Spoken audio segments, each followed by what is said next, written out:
all of my little storms on YouTube, and welcome back to another stream. And today, we're doing some spooky art. I know that by the time that this comes out, Halloween will unfortunately be over. But hey, at least you can come, sit, relax, and just wish that Halloween was a little bit longer, you know? Alright, now then, without any word from our sponsor, this should only take a few seconds, so if you want to skip past this, that's a-okay. And for those that don't, that's alright too. It helps. But the sponsorship is me! So, suffer! I have merch. There is going to be an upcoming sale, probably by the time that this comes out. It'll probably be happening right now. And it will be a code called Extra20. For those of you watching on stream today, it'll be on November 6th. That'll be next week. But for you guys watching right now on YouTube, it's right now. Go and do the code Extra20. That is EXTRA, Extra 20. And you get an extra 20% off all of your stuff. So if you want to go and do that, please do it now. And you get all this awesome cool merch. The next time that there will be a sale is actually near the end, from November 22nd, which is actually, November 22nd to I think about December 4th. So yeah, that's a pretty long time, and it is going to be on around the Black Friday area. So yeah, you're going to probably be even getting double that sale. And all of the sales do go to help me to improve the stream, pay bills, and do whatever else I need to do. Okay, thank you. And for those that probably don't want to buy merch, but you still want to get some awesome art, buy art, then I do have commissions open.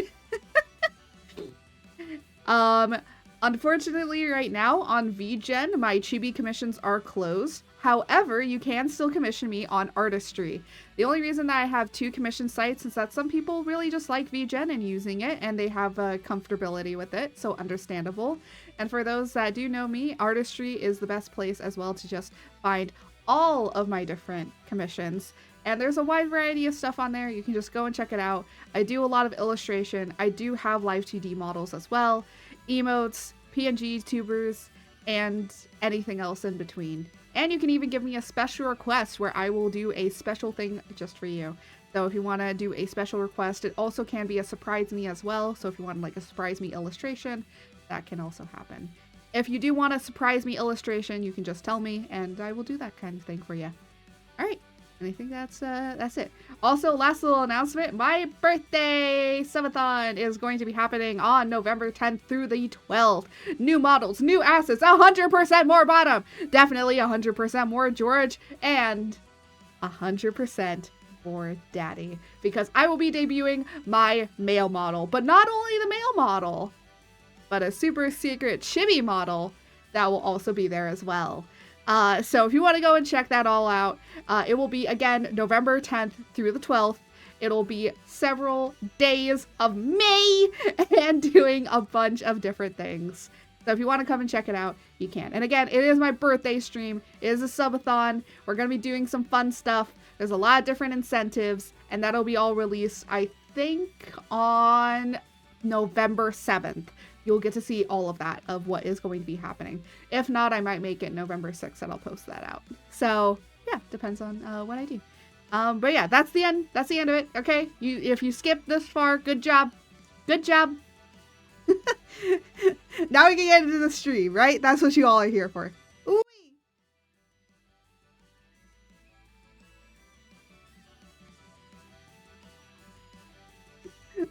Why am I like this?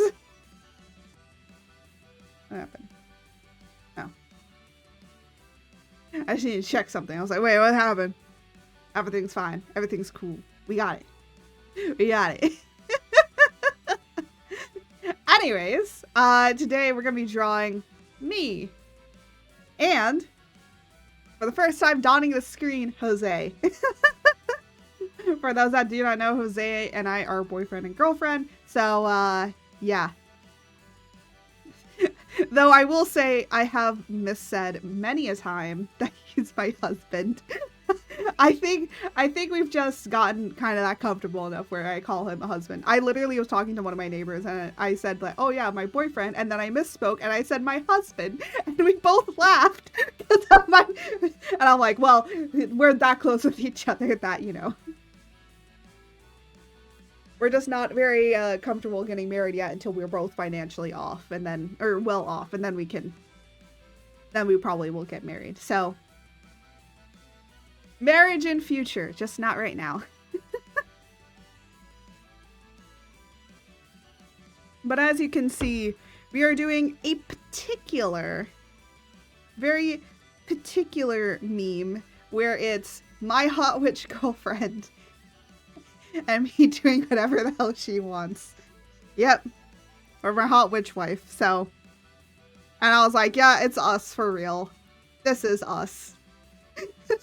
I did show Jose, so even though that he's not going to be here, I did show Jose it, so he does know that we're making this. He does know that this is happening. So, and honestly, he doesn't care when I draw, like, fan art of him, so. I had to redraw his character, like, a few times, because I was like, I even asked him, like, does your character wear a belt? And he's like, I don't remember. I'm like, you made your freaking PNG. What do you mean you don't remember what you look like? So that was my interaction with him earlier today. Anyways. I did not put this in here.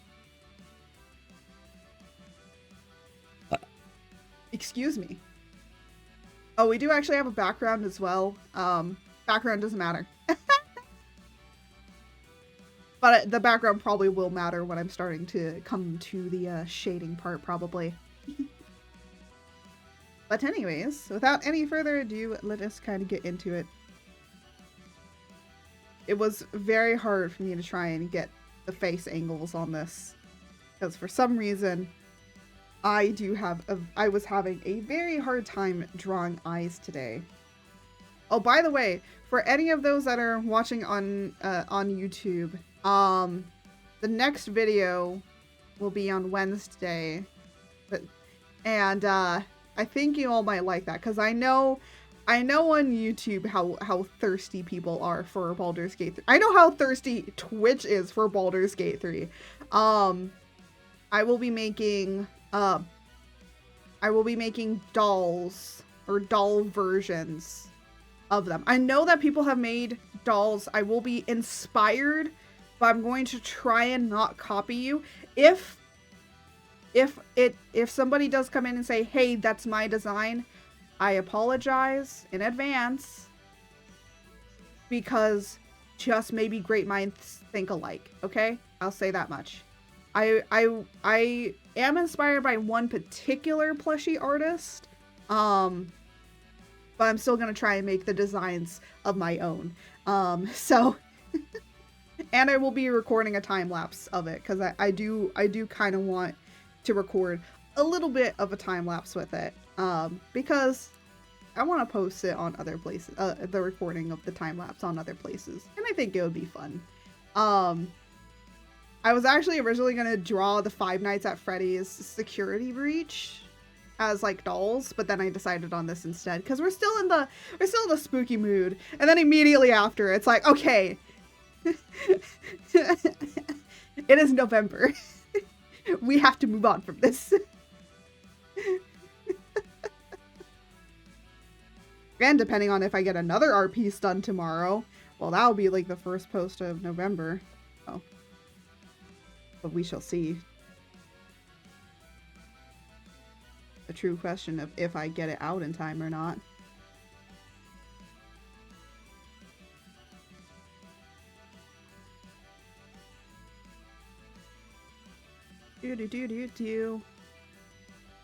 But yeah. I actually wanted to do this picture last year during like spooky season. The reason I didn't is because Jose was kind of going through a rebranding at the time, so he didn't really know what his design would be. So I was like, okay, then I guess I won't do this, because he's still like rethinking the design. Um, so yeah. So that's how that ended up. Of why I ended up not drawing this last year. Because I will say, when I saw it, I was like, ooh, that's Jose and I. That's Jose and I 100%.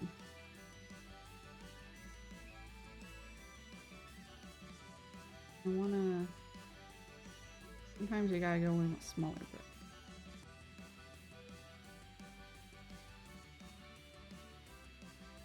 There you go.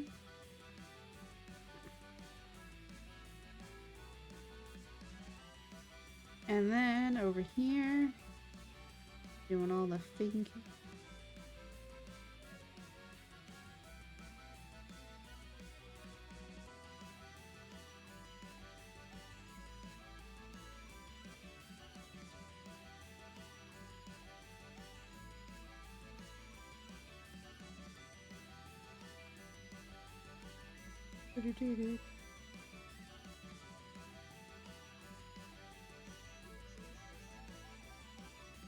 I was gonna have it like in the meme kind of where they're holding the candle, but I decided not to because I think that it's funnier that I'm actually activating it. And I think that adds a little bit more character because like this is how I do things. I actually like read the book while trying to do it, which is yeah, that's not how you're supposed to do it. Do I care? No. I want to read the instructions and do the thing. Why can't I? And some people are just like, well, you should read the instructions first before... Read instructions? Instructions? What's that?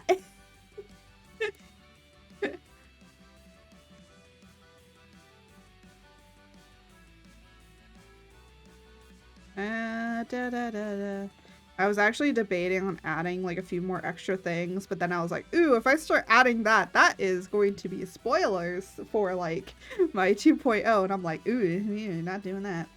I forgot to close it. I forget to close so many stuff.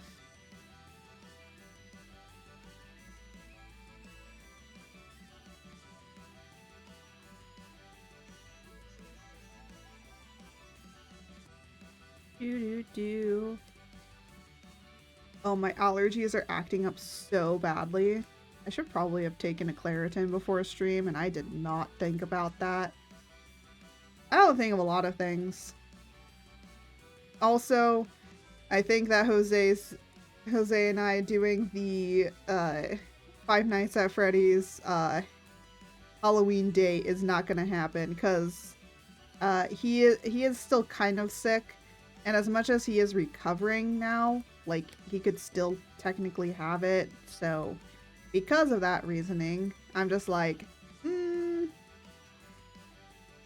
I don't know of whether or not you still have it, and therefore I do not want to bring it home to my mother if you still do have it, because my mother is older, and the other thing is that my mom and I both do have respiratory problems. This wind that we're getting is not very helpful to the respiratory problems. Yeah. Woohoo! Respiratory problems, and it's windy.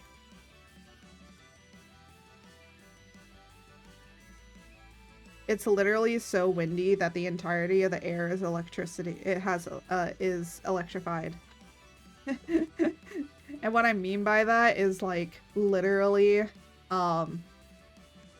just there's a lot of static electricity going around.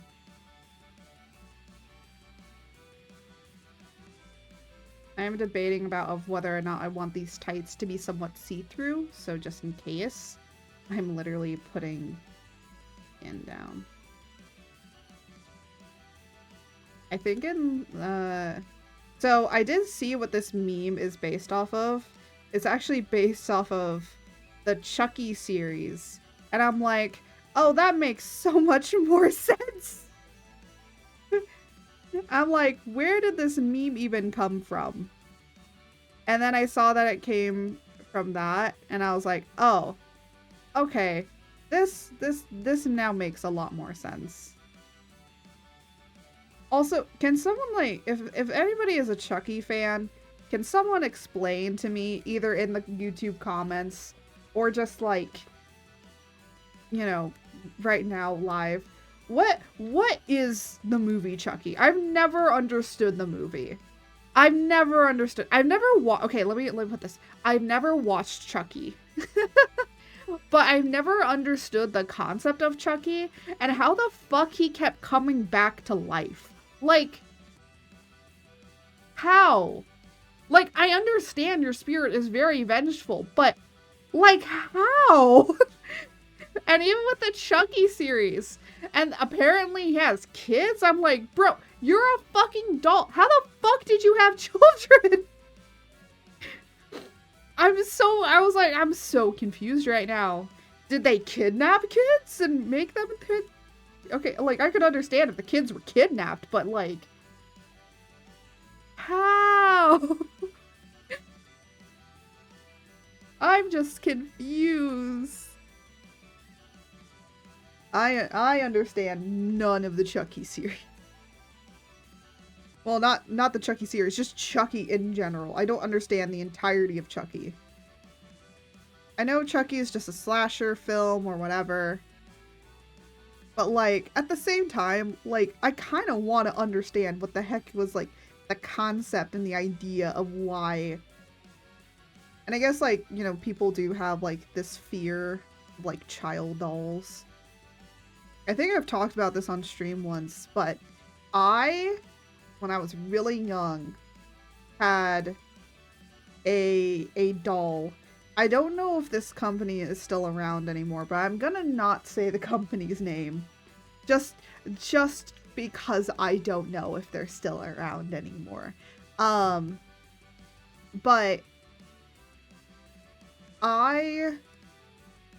my mom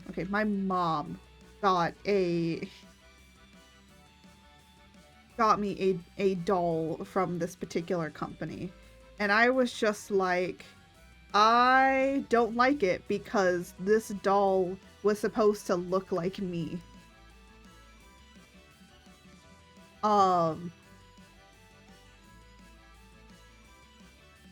You are the lurker? I don't lurk all the time. I lurk every once in a while. Sometimes I'll lurk for like an hour or two. Depends. I don't know who the other lurker... Oh, well, Jose sometimes lurks as well. He has told me that. Who the hell is honking? Go pick up your fucking kid. There's children across. No, not that.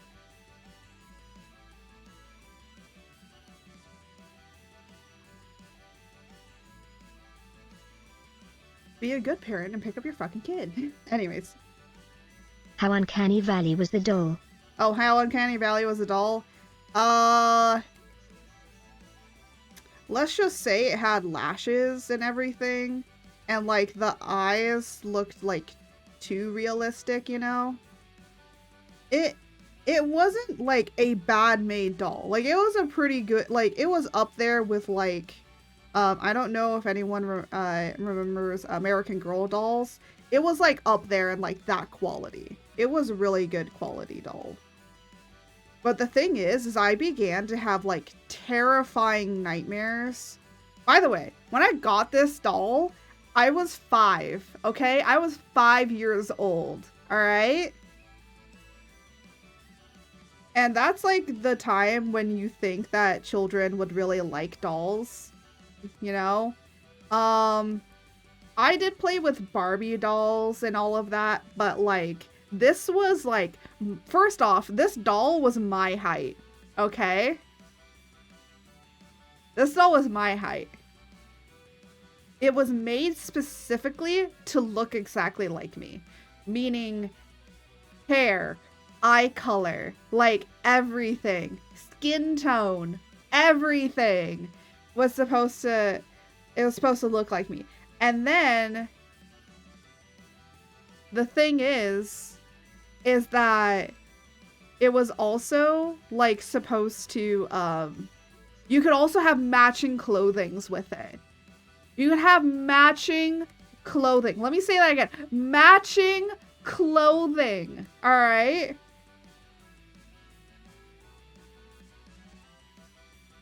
So yeah, pretty creepy, right? Well, my mom thought it was the best idea in the world. Evil, exactly. I started having really bad nightmares of this doll. I will say I will probably have nightmares tonight because every time that I talk about this damn doll, I swear to God, I have nightmares of this damn doll. Every single time I talk about this story, I have nightmares of the doll. But like, they were so vivid. Like, they felt like they were real. It was scary. Mind you, I was 5 years old. I ended up hating that doll. But my mom doesn't want to get rid of it. My mom does not want to get rid of that doll. And like, part of me is gonna really hate because I know where the doll is. I know where it is. Thankfully it's not like out on display anymore, because I'm gonna be honest, that thing like looking at me as I grew up is creepy. But my mom didn't want to get rid of it. First off, because I don't know how much money that she paid in order to get it. I understand that. That was like probably a huge investment in money. But at the same fucking time, he doesn't want to get rid of it. So it's just sitting around in the house. But the scary thing to me would be... Feed it to Pug. I will, probably. But that's not the scary thing, alright? The scary thing for me is, like, if my mom, like, passes away and everything, and I have to, like, you know, sell stuff or, like, get rid of things, and I see that damn doll, but the doll is but, like, if the doll is different, you know, I'm gonna flip my fucking lid. Like, if the doll is somewhat different, I'm gonna be like, nope, this thing, I don't care, we're burning it. We're burning the doll. I don't care where we go, we're gonna go burn the doll. Like,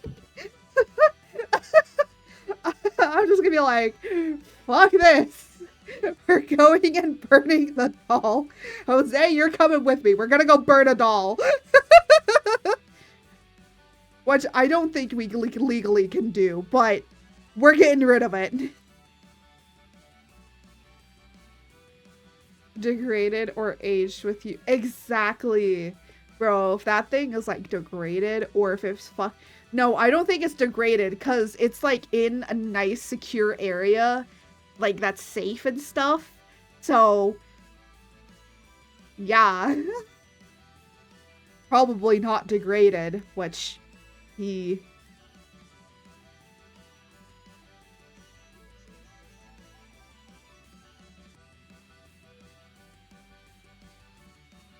I don't know what color to make the skirt.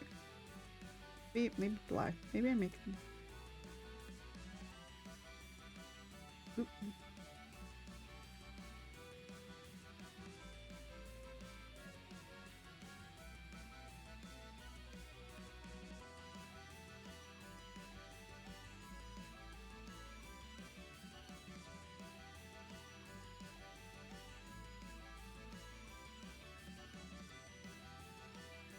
Oops.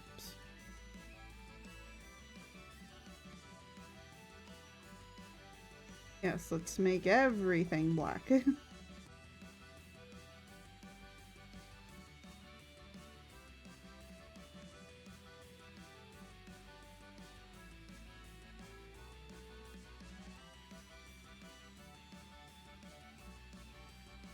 If I see another George, I will jump to the moon. Do you think you could reach the moon, George?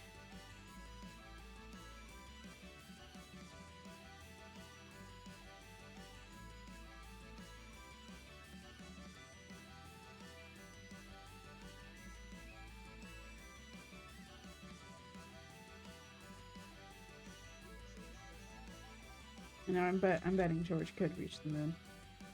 They put their mind to it.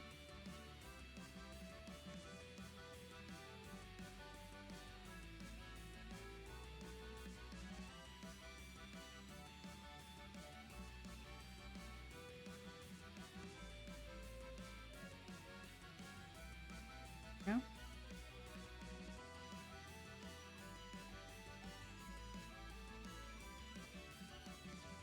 Fear is a great motivator.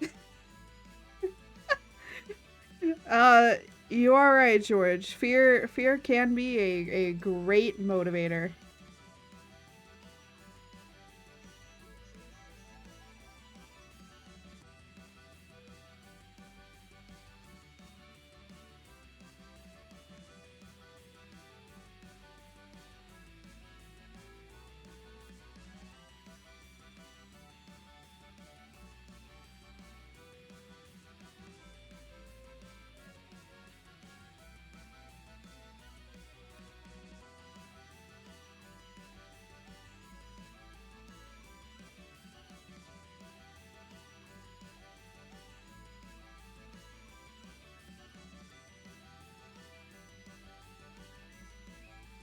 I feel like I'm holding my breath because I'm trying to get this done. Yeah.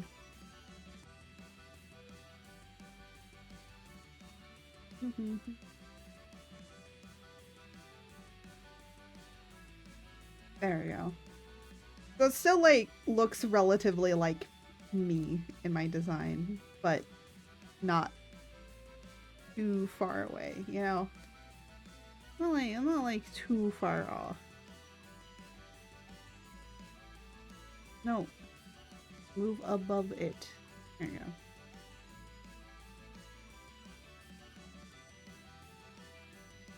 Actually, it looks really nice.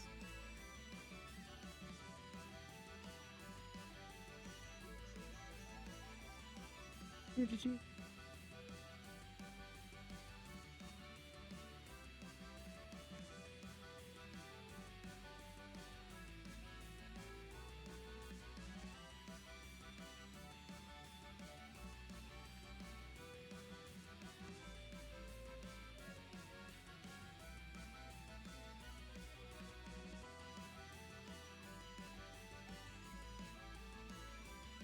I will say nowadays, to get into the spooky spirit, I just watch, I watch like a lot of analog horror now instead of watching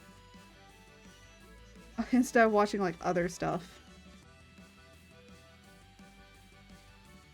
Oh, what movie was it that my mom was watching? My mom was watching like a movie, and I was saying, it's really weird that when I try and watch like regular horror films, I can't because they're too grotesque. But then I go and watch analog horror that has so much more grotesque stuff and themes and subject matter. And I'm just like, this, yeah, it's not normal, is it?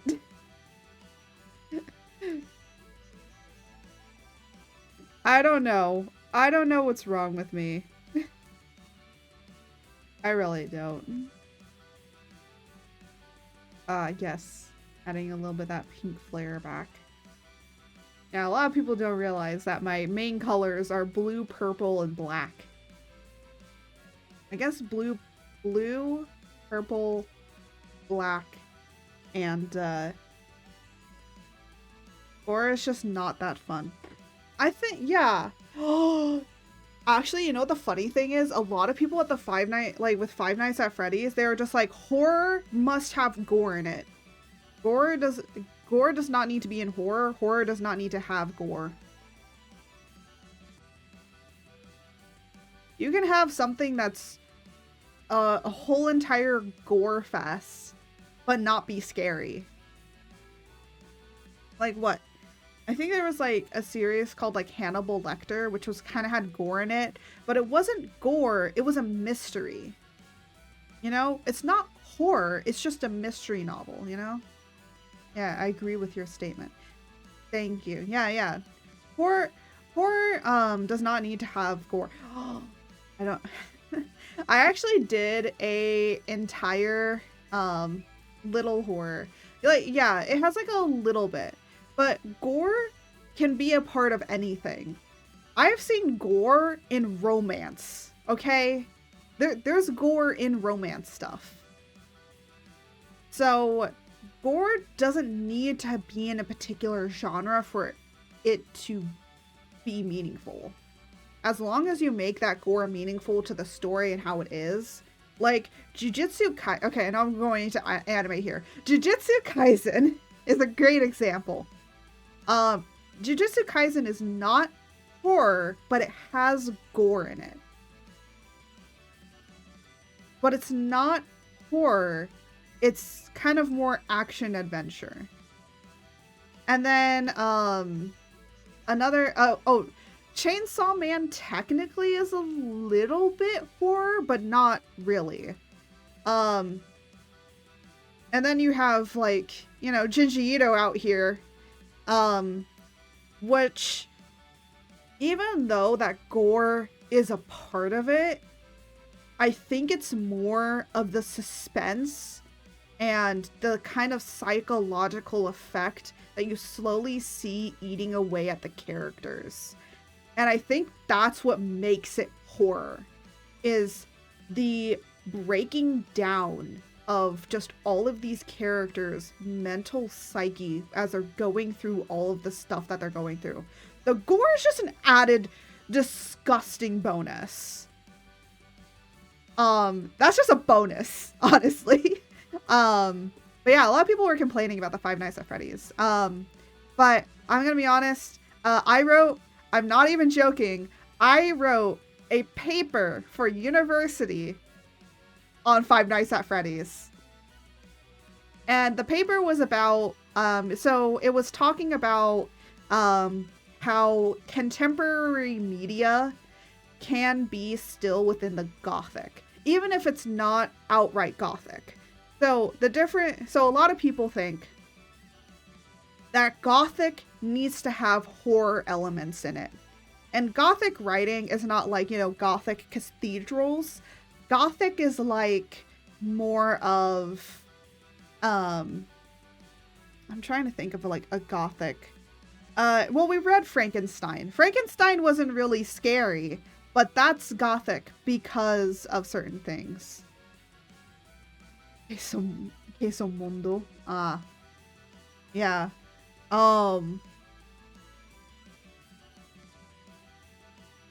But Gothic is just something that has to do with, Gothic has two things to it. The Hunchback. Yeah, the Hunchback is kind of Gothic, because it has some elements of two particular things in it.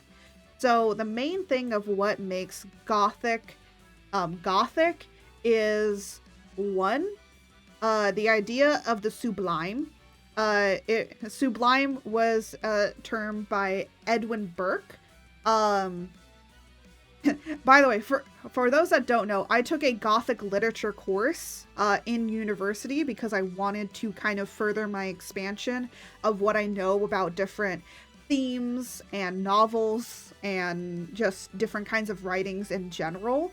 So I took this Gothic literature course because I was really interested in it, because, you know, I know everything I can know about fantasy. I know enough about sci-fi writing, but Gothic literature, that's something that no one really talks about.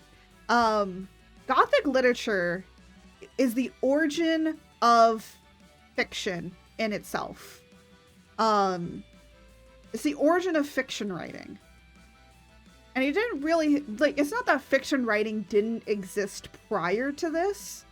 It's more of the mediaization or like the consumption of fiction writing wasn't really big until this Gothic literature novel came out.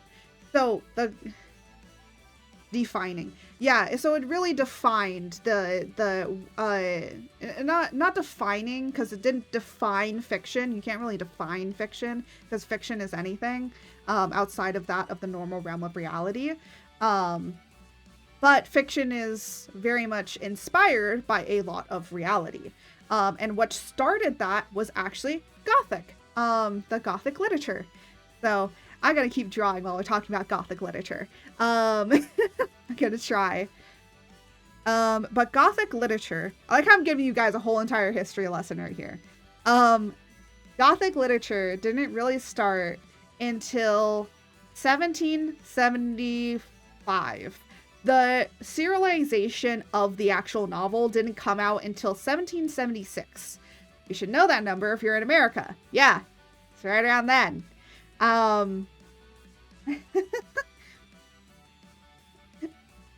But what really kind of cemented it is a book that is called Castle of Otranto. It's 5 chapters long. If you want to read it, you can read it for free online. There's plenty of places. It's very, very old, definitely in public domain. You can find it anywhere. So it's called, and so let me say it again, Castle of Otranto. Castle of Otranto is called Castle of Otranto, the Gothic story, I think it's called. I haven't read it in like years. It is in Elizabethan English. If you want it, just read up the Spark Notes about it if you want to. But that was the defining factor of what Gothic literature was, and then eventually did devolve into the varying different forms of things. So a lot of people say that the defining factor for science fiction came from Frankenstein. Well, guess what? Frankenstein is a Gothic literature novel. So that's where that started. And then I guess, I'm trying to think. I think there was like another story that kind of was a defining factor for just fantasy fiction writing. And I think was also a Gothic literature book. But I could be wrong. It could be a just varying different one. But, yeah. Take notes, Pug.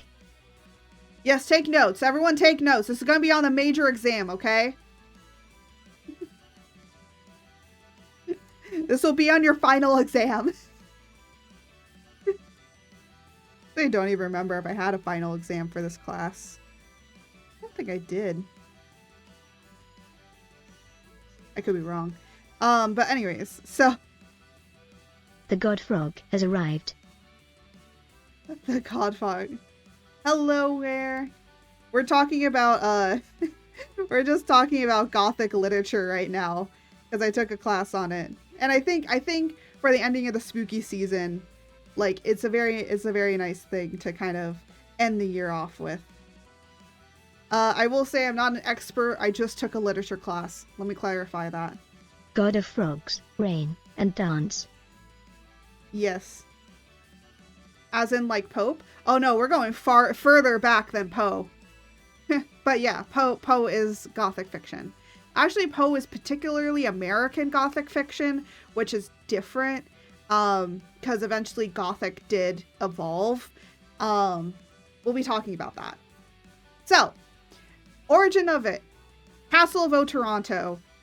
Published in, kind of put out in pamphlets in 1775. You're hurting my brain. Was finally published in 1776. This was the first ever Gothic literature novel. Now the thing is, the defining factor of what made it Gothic was that it dealt with two things, well, technically three things. The idea of the sublime by Edwin Burke, who is a psychologist. I think he's a psychologist or like a philosophical dude. He is dead. He's been dead for years. If you want to go and look up what the idea of the sublime is, you can. It's by Edwin Burke.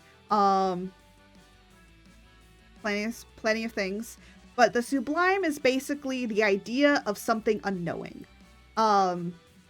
It's Edwin kind of said, or Burke kind of said, that it was, you know, when you're out in a forest and you're like looking out at the scenery and you're just like, wow, this is so expansive and I feel so small. Or like you're out in the wilderness or you go and feel that and something is so much larger than you. And it makes you feel like how kind of tiny you are compared to the universe, but also how expansive the universe is. That's kind of what it is. Horror is also a part of that sublime, kind of like the unknowing of things to come, the darkness of the world.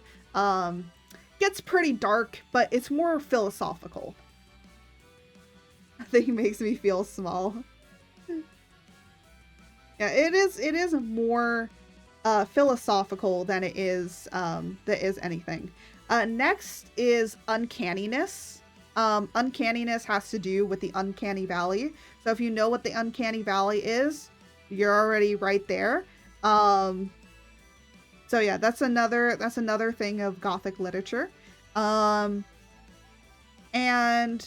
what is the real defining factor of what makes Gothic the Gothic is, at least in this early form of the Gothic, it is dealing with the consequences of your past and how those come back to haunt you.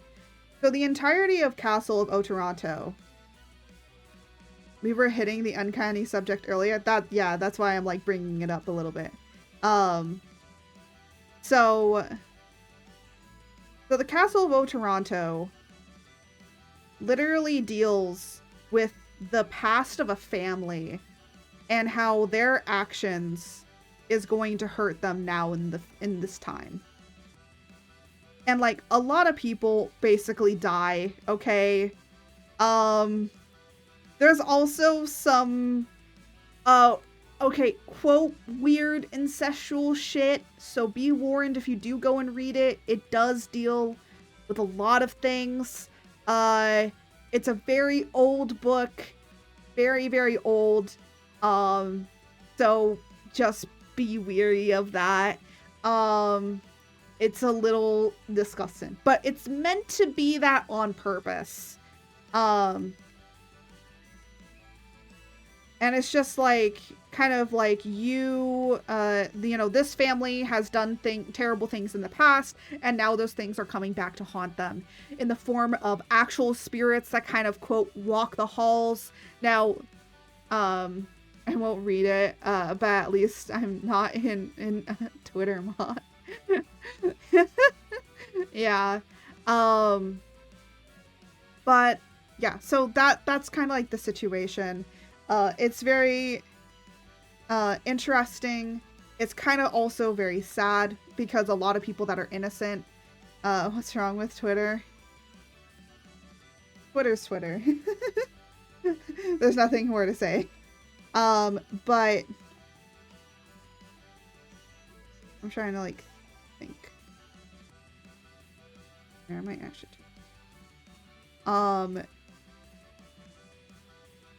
But yeah, so that's what starts off the Gothic. Now, another thing about the Gothic is because it's Gothic fiction, one thing about fiction is fiction always imitates or revolves around things that were happening during the time. So a lot of the Gothic fiction that spanned from this had a lot to do with the French Revolution that was also happening.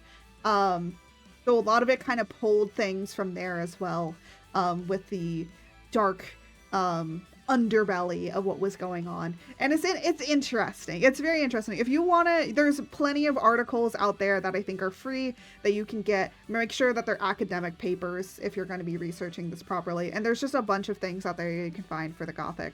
And if you don't understand my reference, you're good. Yeah. But so moving on from Castle of Otranto, we kind of go into two other defining big factors that kind of just also expanded upon dealing your past coming back to haunt you, or that of other entities coming to do something.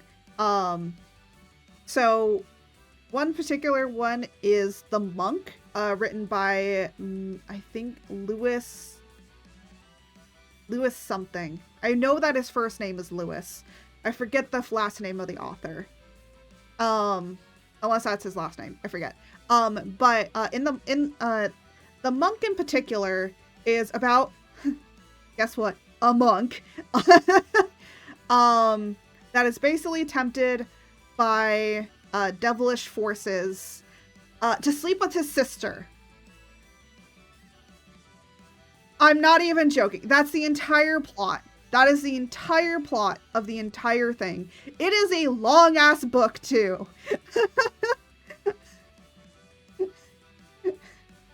So yeah, it's nice to see that things have not changed very much in literature, have they?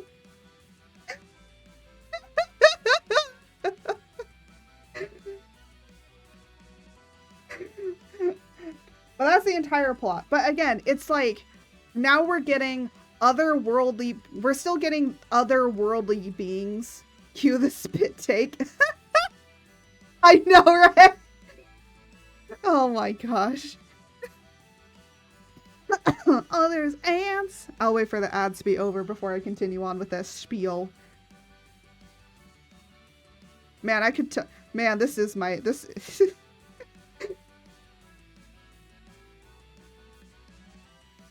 oh my gosh, everyone talks about a Roman Empire. This is my Roman Empire. Damn. Perfect. Alright. Here, hold on. So man, Gothic, how long have we been talking about this? I think for the past 20 minutes, we've just been talking about Gothic literature. I guess instead of the Roman Empire, talking about Gothic literature is my Roman Empire.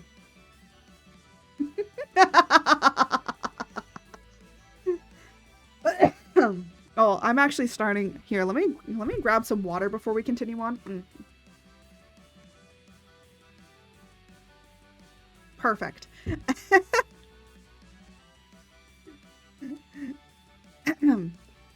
Anyways, to continue on, so that was The Monk, but now we're starting to get like again, still the situations of spirits or other beings from the beyond that are coming and trying to do things. Cool. The other book, I forget what it's called exactly, but it is by a woman author. This is shocking, okay? This was made and written by a woman? How absurd!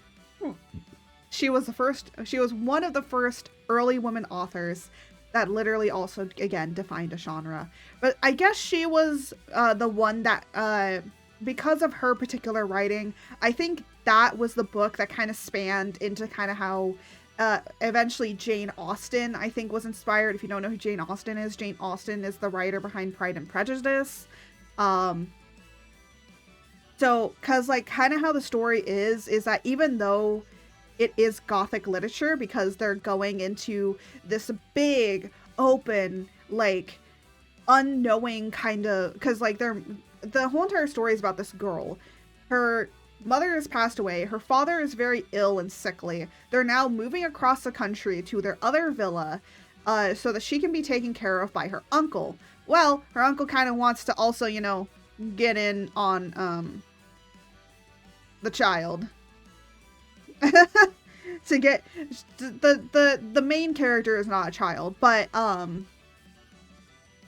you know, people want to take advantage of her. She's a woman. People want to take advantage. So the entirety of the story is basically road trip, get to the place, now you're here. Lots of fainting ensues. She faints a lot.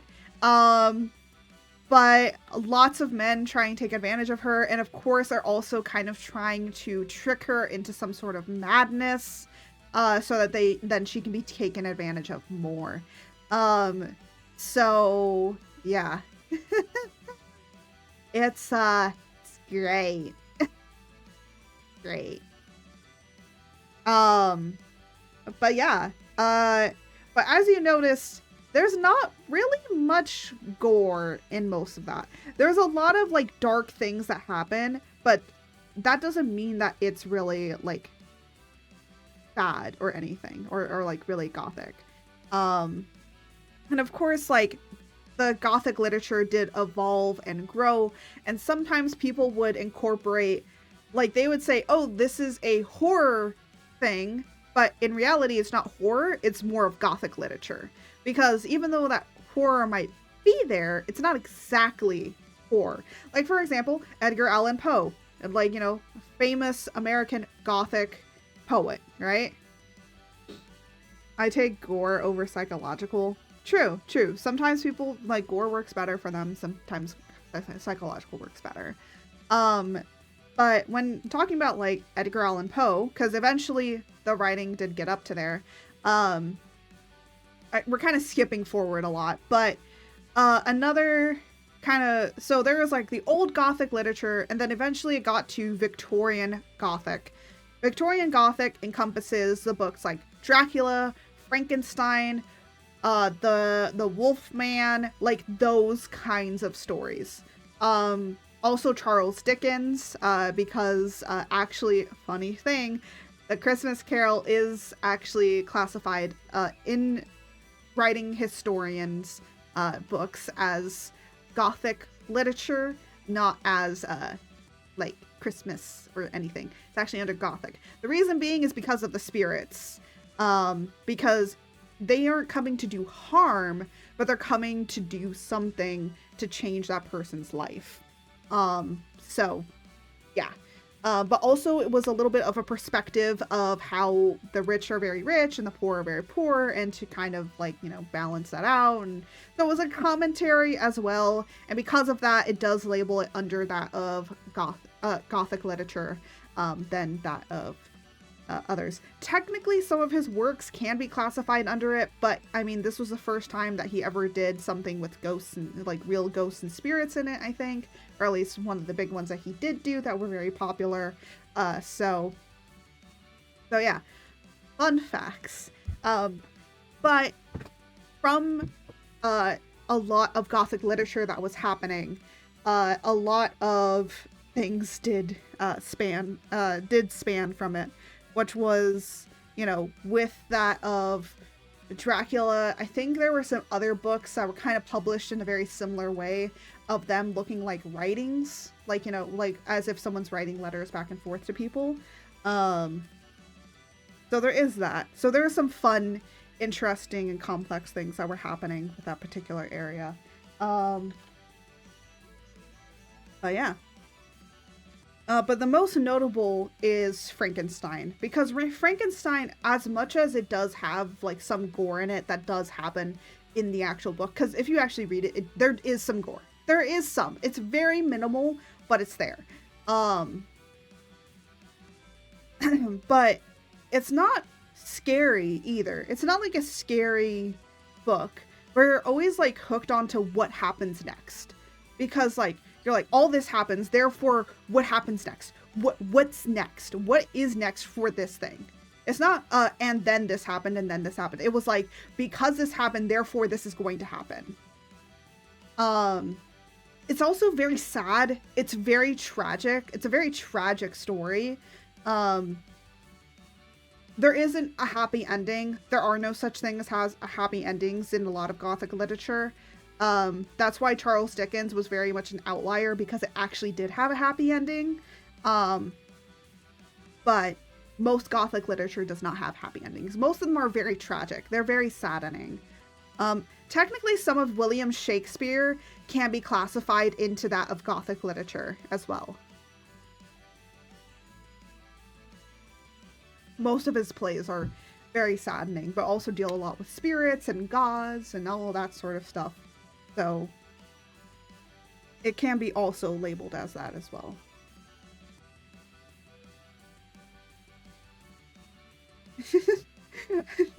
Man, am I boring anybody? I feel like people are coming in and be like, what the hell is this person talking about? Hi everyone, we're talking about Gothic literature today.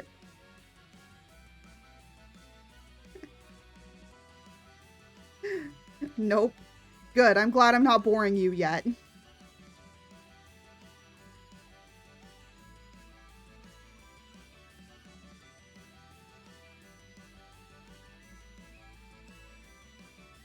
Hold on, let me... There we go.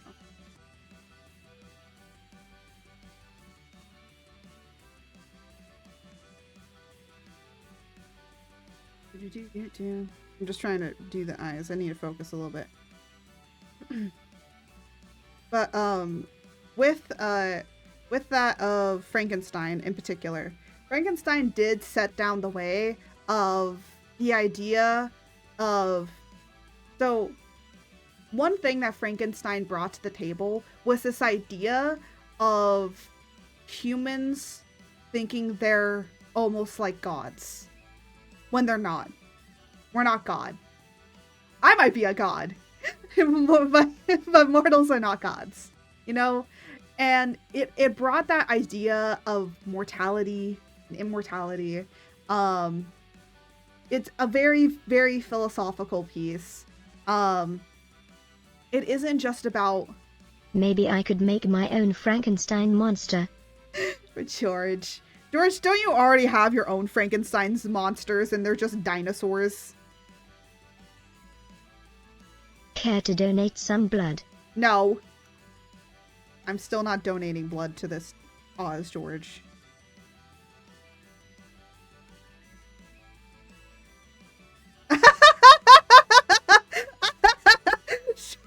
Yeah, go in the cage, George. Go in the cage. Bad. I just look and George is in the cage.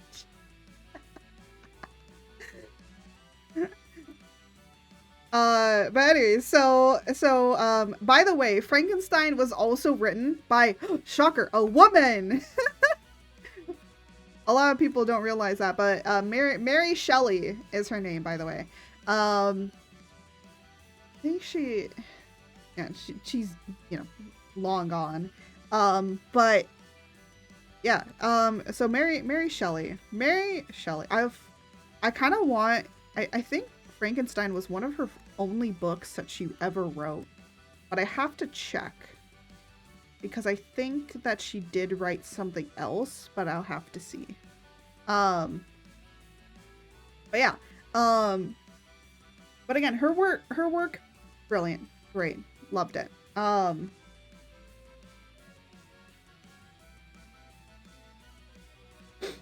Frankenstein, what it brought to the table is that idea of immortality and mortality and everything. But it also brought to the idea of like how the ingenuity and scientific nature of the world, because this was like right around, again, this was around also the Industrial Revolution as well, where science and manufacturing and all of that kind of thing also took off. So there was this like new ideas of developing and like creating new solutions and new scientific things for the world. So it did ingrain a lot of that into there and just kind of expanded upon it, which brought the idea of science fiction. And so from Mary Shelley and what she wrote, and science fiction would probably still exist today, but if it wasn't for Mary Shelley, who really began it, I think that we might be, you know, I don't think that we would have Star Trek and Star Wars to the advancedness that we have it now.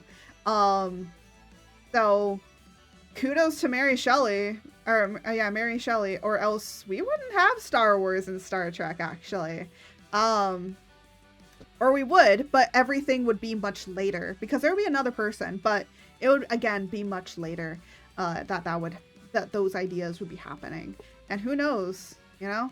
I vaguely remember something about Mary Shelley being a fraud.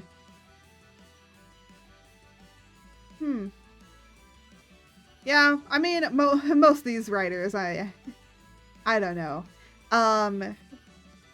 But yeah, so that's some fun, interesting stuff. And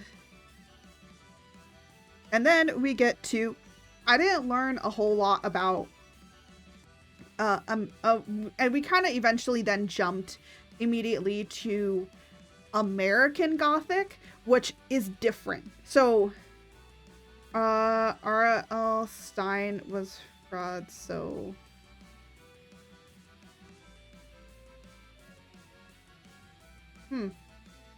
I have no idea what that means, but okay.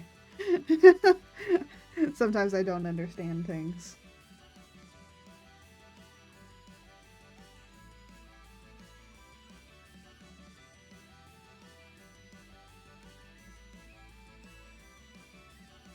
Are you saying like they're a fraud, like they didn't write their stuff, or that they just, their name wasn't their name or something? I don't exactly know what kind of context we're talking about fraud in. But anyway, so we jump to American Gothic, which is everyone's favorite poet, that of Edgar Allan Poe. Now, Edgar Allan Poe, the only reason that he's so prominent is because he brought the idea of psychological horror. He was very meticulous about how he wrote things to really bring you and make you particularly feel and question your reality. And that is what made him important. And he was the defining factor in how that of American Gothic literature came into being. Because without his kind of way of how he wrote, and how he did, what he did, we probably wouldn't be having the ones that we have now. Actually, I don't have Edgar Allan Poe. I do have another, or here, I have them all like right here. Let me grab one.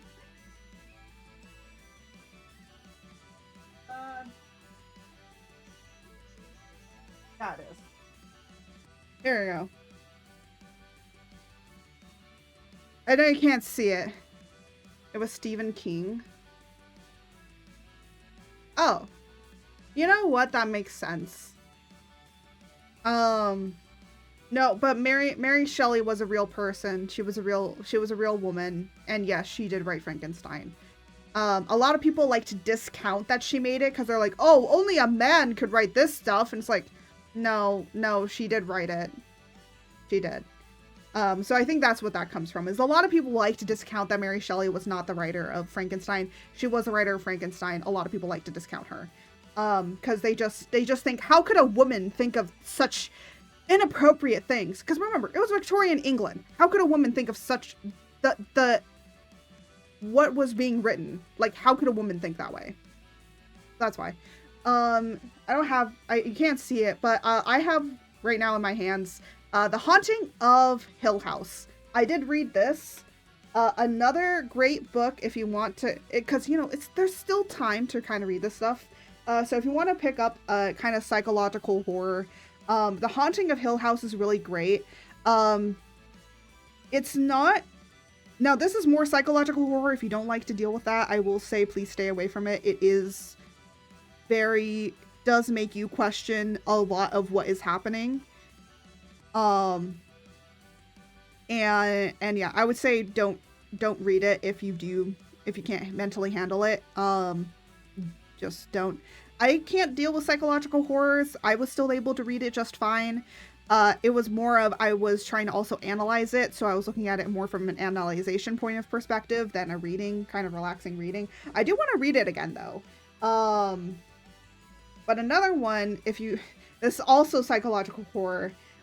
This actually also has plenty of other books in it, because this is The Bloody Chamber, Angela Carter collection. This is like... And actually, this is the 75th anniversary cover, and it is beautiful. Maybe I'll take a picture of it. It is a beautiful cover. Again, and both of these, by the way, both of these books are written by women. So, want to support some women. But this one encompasses The Bloody Chamber. Okay, let me see.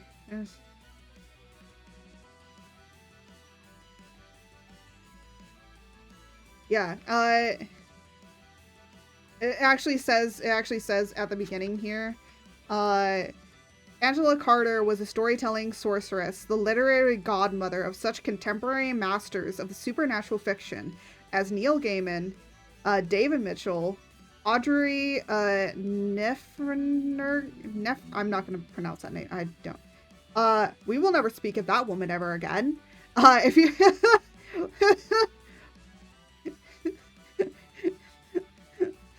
I no.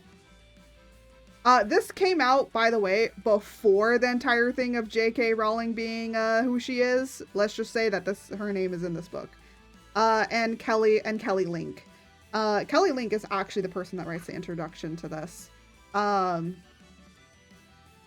But there's like a whole collection, and these are a bunch of short stories. They're short stories. And actually, I think she was the one that wrote the werewolf, technically it's Wolfman, not werewolf, because that's how she writes it in here. I think it's actually the Legend of the Wolfman, if I forget. Now, a Wolfman in that of, if we're looking at that of like lore, were means man. True. Here, let me look at the. I did read through the Bloody Chamber. The Bloody Chamber is gore and psychological. There is also an implication of possible grooming, so just word of warning for that. Here we go. We have the Bloody Chamber, the courtship of Mr. Leon. The Tiger's Bride. I don't know what that is. I'll have to go and look it up. Puss in Boots. The Earl King. The Snow Child. The Lady of the House of Love. The Werewolf. Okay, so it is called The Werewolf. The Company of Wolves. And Wolf Alice. So, I think the Werewolf, Company of Wolves, and Wolf Alice are all one together.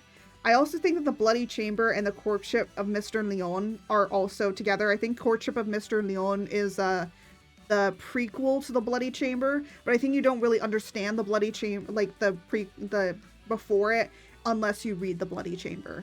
Now I know I'm saying the Bloody Chamber, but that's the actual description of it. These are a bunch of short stories, written by her. I still haven't read through it. By the way, this was a gift from my professor. They're like, I give out particular books based on what I think you might like. And she gave me this one. Okay? I was surprised too, but I loved it. So yeah. I ended, like, because of that, I went on to go and take that Gothic literature course because I had kind of read it, but I kind of wanted to know more about it. But yeah, if you want to know more about Gothic literature, I think that's basically all that I got. That's all I got. If you want to know about it, there's plenty of great sites, academic sites that really go into it. I don't really know much off the top of my head because I had like a book that would talk about it. But there's plenty of things out there if you want to learn about Gothic. There's probably even a list of Gothic literature stuff, but I wouldn't say like use Google. Use like, Google Scholar or something like that. Or like kind of look up how to research for scholarly papers. And there's plenty of stuff out there that's for free on this stuff. It's interesting.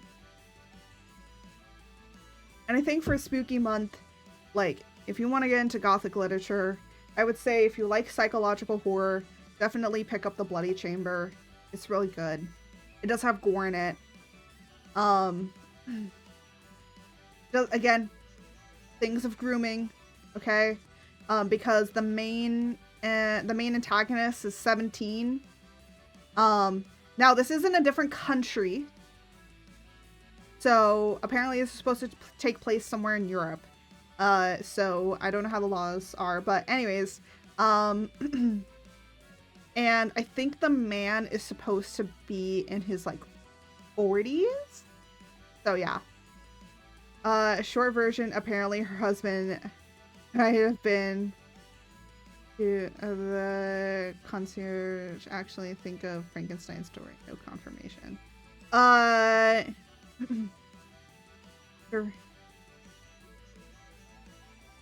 Actually think, oh, oh, I see. I can, yeah, I wouldn't, you know, sometimes that happens where like somebody else comes up with the idea, but then they're like, hey, well, if you can't write it, I'll write it for you, kind of situation. And that happens a lot, by the way.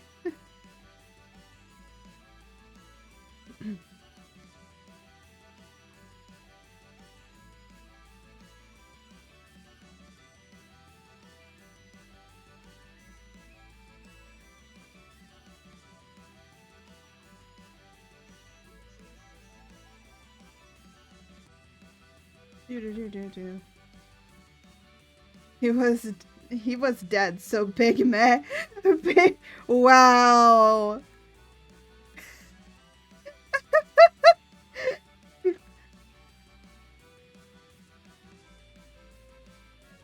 Oh, that's not what I wanted.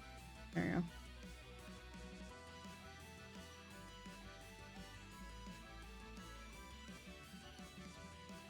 No.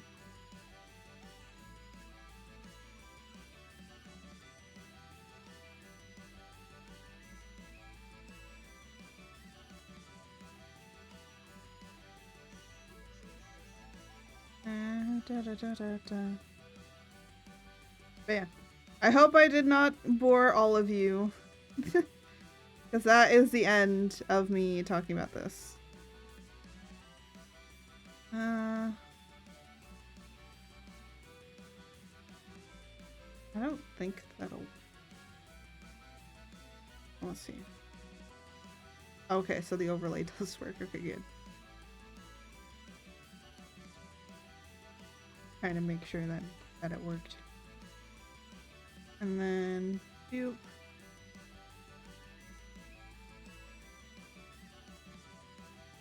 Oh.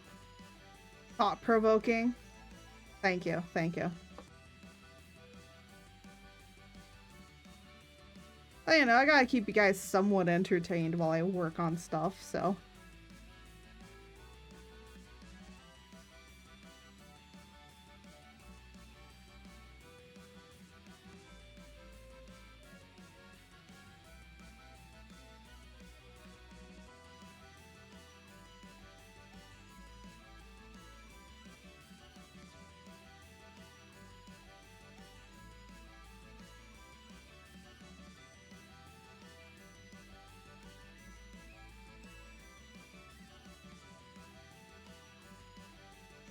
There we go.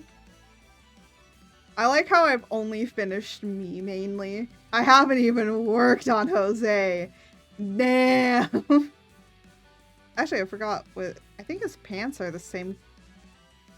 I think he has, like, blue jeans, actually. I don't remember, and he didn't send me stuff, so... We're guessing.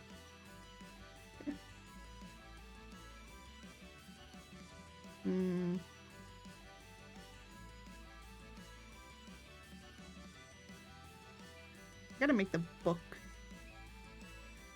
And I need to do the nails. Damn. I forgot about the nails. Not the nails.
Gotta make sure that my nails are done.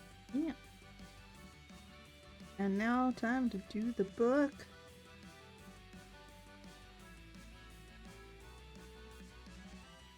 Do you guys got it?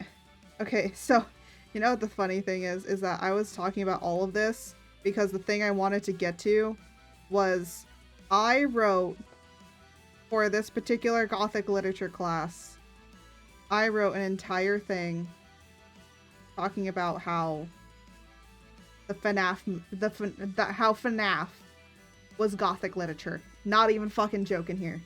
I talked about how FNAF was Gothic literature. It sounds wrong, but I did. I don't even remember what the paper was exactly. I just know that I did it. I don't exactly remember what I wrote. I just know it was done. Tell us some more. I think what I did is because we had to use, like, you know, why is it Gothic? It was like, why do you think that it's Gothic? And so what I used was I said that, well, because I was like looking at it and I'm like, you know, this deals a lot with, you know, it does with spirits, you know, the hauntings. And as much as a lot of it is in the lore of it than it is like part of it, you know, it's more the lore than anything. I still wanted to do it as like, I drew that way too. I still wanted it to be also that it was, even though that most of it is like lore, a lot of it is also in the game itself, because the game itself is, if you think about it really hard, like I did, the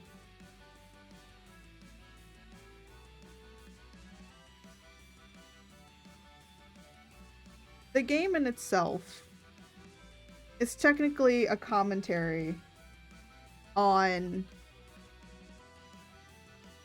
the safety of children and how actually safe are our children with the people that we trust. Actually, thinking about it, I probably should have made that the main thing of the commentary, but the main thing that I actually made of the commentary was that you don't know when these things are going to come and attack you. You don't know why they're attacking you. All that you know is that there is going to be something that should not be moving is moving towards you.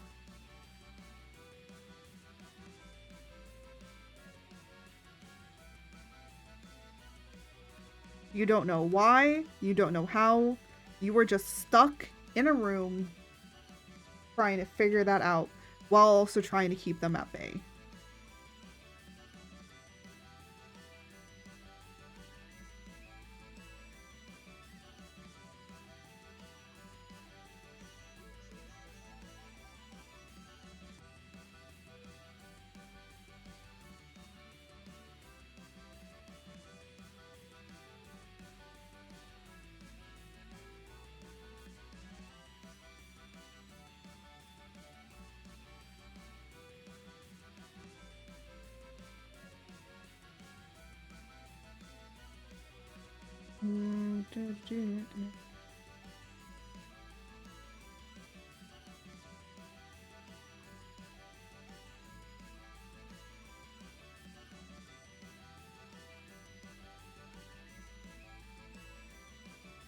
So, but yeah, that was the entire commentary that I did on it, was just that.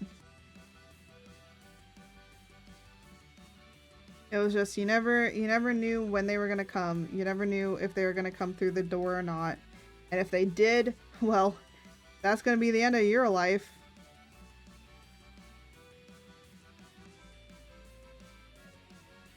And it is all a fight for survival just because you decided to answer Just because you decided to play this game. You are now in a fight for survival. You don't know what's going to happen. You don't know when things are going to happen. You just know that all you have is a whim and a prayer and a thought that you're probably not going to make this. You're probably not going to make it out alive. And that is what I wrote.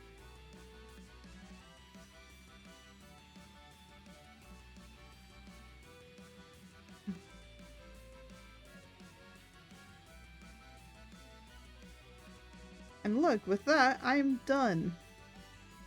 Oh, I still have to draw my... Still have to draw that.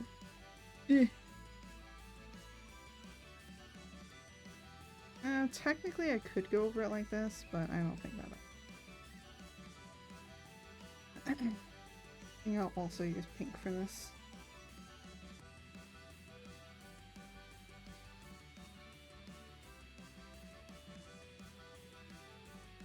I have these hens.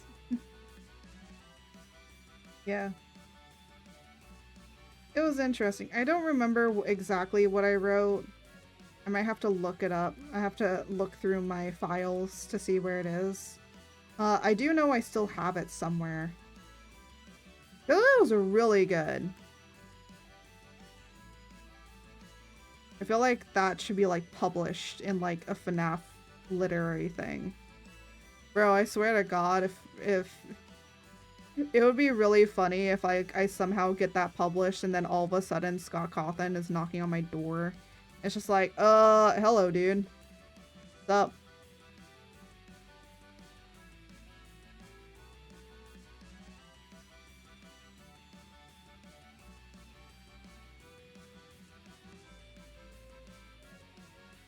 Yeah. Have you seen the movie? No, I have not. Not yet.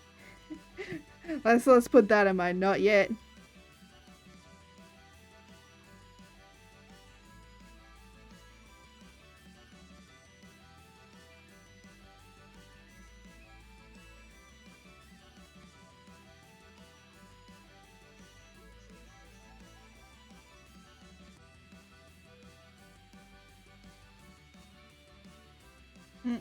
Not what I meant.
I'm trying to figure out how I want to do these tights.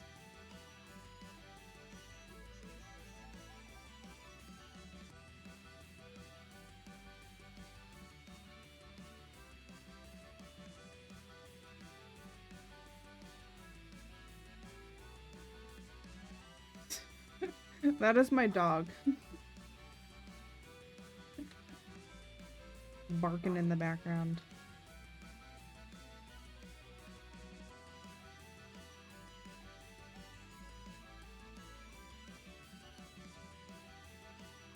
I don't know what she's barking at anymore. I just leave her.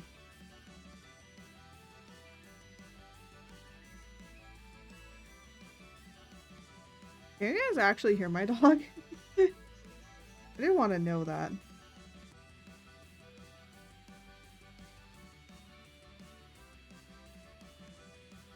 Can you hear the little puppers?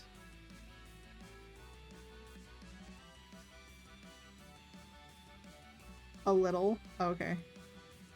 Well, it's great that it's only a little, because it is very loud. Her barks are a lot louder than you expect them to be. You don't realize it until you hear her bark. And then it's just like, like, huh, I didn't know that that little thing had so much power. It's like, oh yeah. The audience thinks you're talking to an imaginary dog.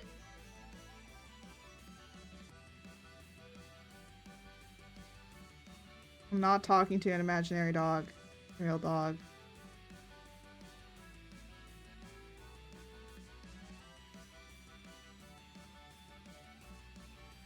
Risk me. Not insane yet. The pitch of a little dog. Yeah.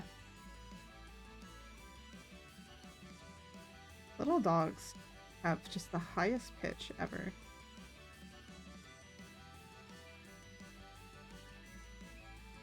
There you go.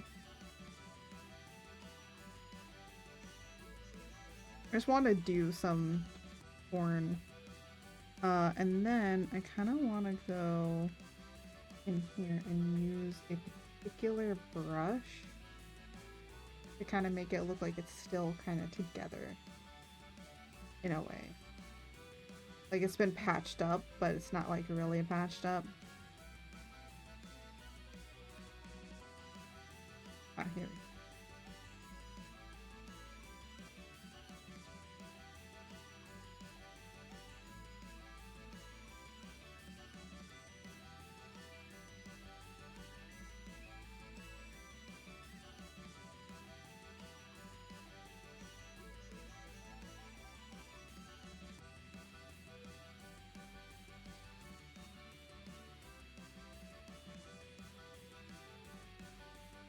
And then we get this.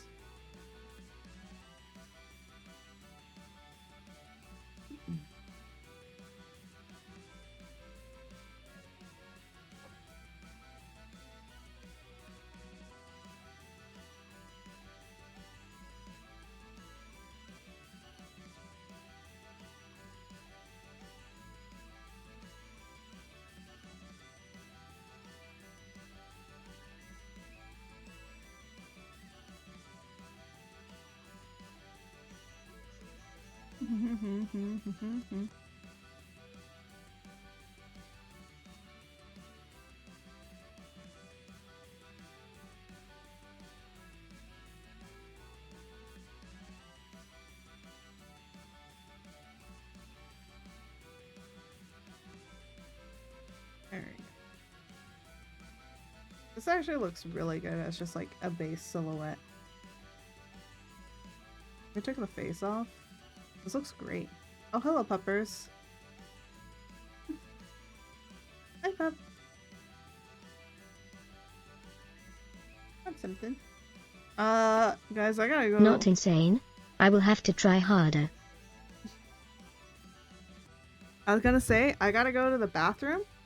So I'll be right back. So George is gonna be in charge for a bit. But oh, I really gotta go. I think I've been holding this in because I really wanted to talk about stuff. Maybe while I'm on the toilet, I'll think about other things to talk about. Anyways, I will be right back. Let me just... Hello. I am back. Oh my gosh. I grabbed myself snackies. But damn, this is coming out good. I will say this is coming out very well. I'm gonna try and finish it today because I do want to post it either later today or tomorrow for Halloween. Because I'm gonna be posting something else I've already have finished. And now we get to work on Jose. Hooray! Alright, so I do have some wonderful color swatches that I can get for him.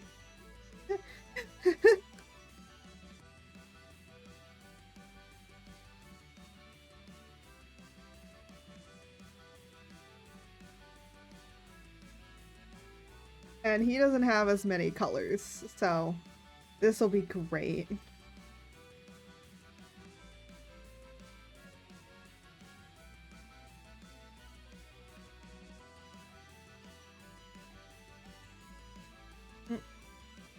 Using the eraser tool.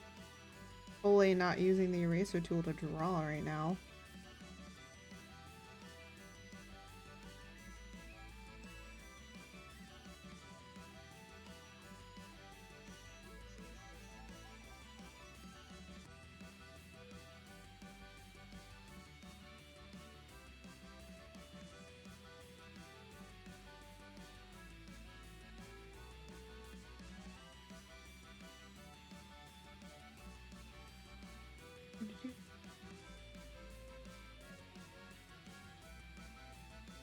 Oh, for those that don't know, Jose is actually a Will-O-the-Wisp PNG tuber.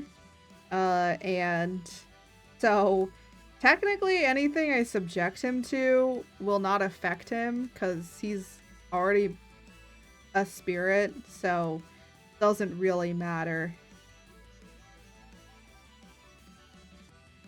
Oh yeah, this is...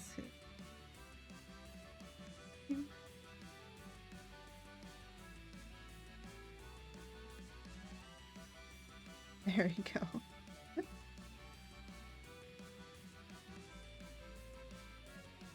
Honestly, how I draw him is very differently than how he does. I just don't like doing these little hair things, so I kind of like mimicked it. It was hard, but I'm just like, I want to draw him the way I want to draw him. I will say though that his character does look a little bit more, I don't know, like 90s anime-ish, which isn't a bad thing, but I was just like, I want to make you look a little bit older than that, my dude. I don't know why. His character just like looks younger to me. It looks like an adult man in a child's body. Not saying that's a bad thing, it's just like, it's just his art style and how he draws. And how I view how his character looks. It's just much differently than how maybe anybody else would view his character. Because maybe I'm just dumb. Ow! Ow! Why plushy attack? Ow! I'm getting it right in my face too! Ow! Ow! Oh my gosh, it was a mega! Ah, damn! Damn! What did I do? What did I do to deserve this? Save? I just got back. But I shall save. Ahoy, ahoy.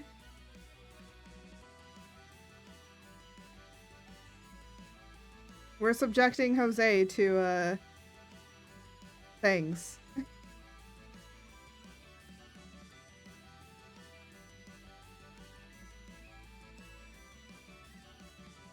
Actually, I think this is his hair color.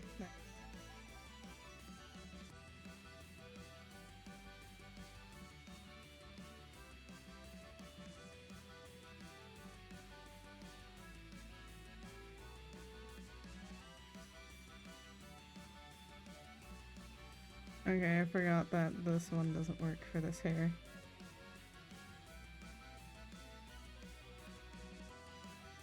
I volunteer to help. Oh my god! you want to help? you want to also be a willing subject? Willing test subject? Actually, I am not upset with how I have named this stream. I named it perfectly.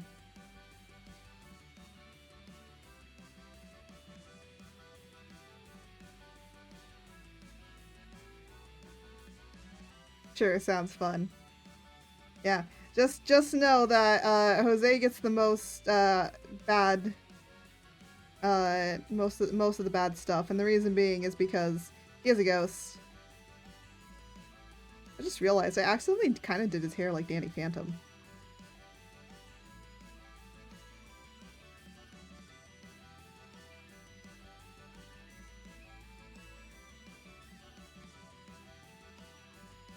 particularly if I do it like that. I think it's mimicking enough. And let me try. He has like his hair is actually kind of split in the center. So it's more like this kind of center split and how I wanted to do it.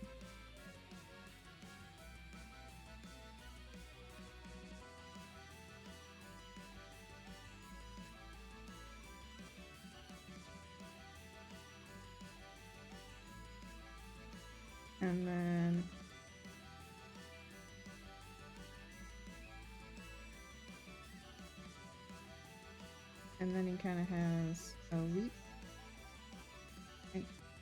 Like, that's basically like two of these.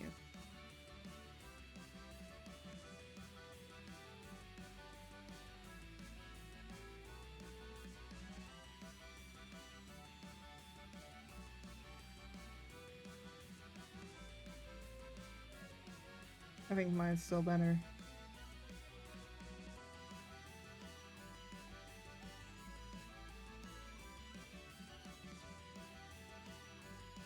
It captures his hair enough.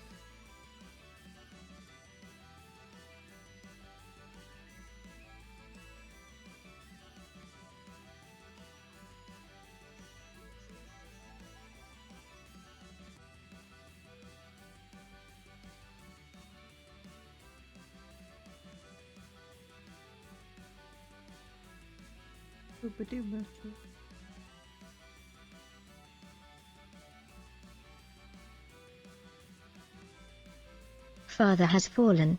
The rebellion continues. Oh look, it's Rock Lobster!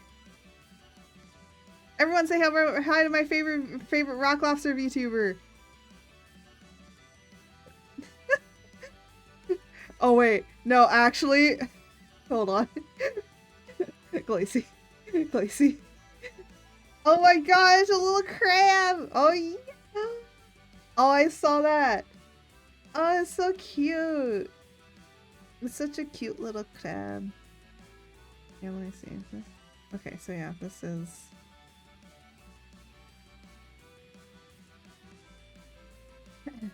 No, not the ads! Are we killing Jose? No!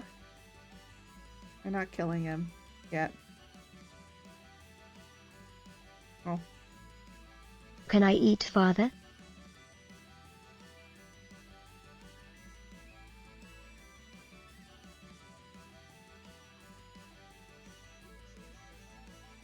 We were eating it? No, no. We're not eating Jose.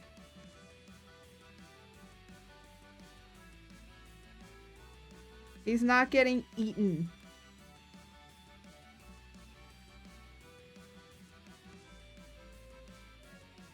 I hunger for the blood of my father. No, George. No, wait, Glacy. We eat Glacy first. Yeah, we'll eat Glacy first. Glacy. So Jose and I were calling you Rock Lobster because of the song. And then Jose and I got curious. So we actually looked up. Further goes good with hot sauce. No, we're not turning him into hot. He is not turning into lamb sauce, okay? But Glacy. So we Jose and I got curious. I was like, what is a rock lobster?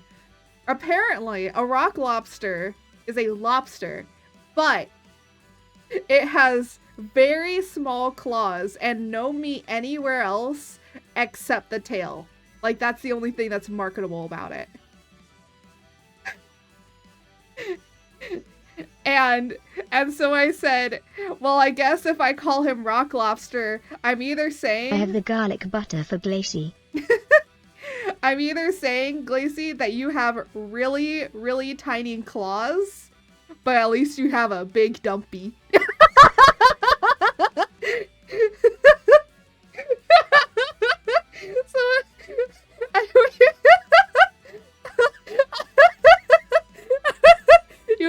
You may have small little claws, but you have a dumpy of a truck. I used to drive for Rock. Oh, you used to dive for Rock Lot? Bro, really? Wow. So you know what they look like. I didn't know what rock lobsters were. I just thought it was like the music thing. No.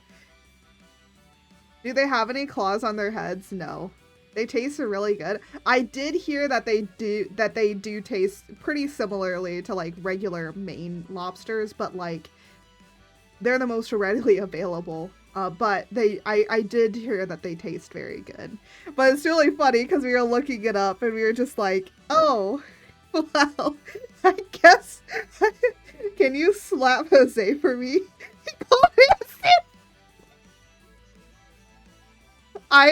He did tell me that, and unfortunately, no, I can't slap him. Maybe if I see him tomorrow or maybe next Sunday, I'll slap him for you, okay? You agree with what? That he's Further must die for the crimes against Captain Glacy. Rude. Hey, I mean, you can't argue, Glacy. You agree with George because you made George say that. That's why you agree. Oh my god. No idea. Oh my gosh. I will say this much. You definitely are a sushi VTuber.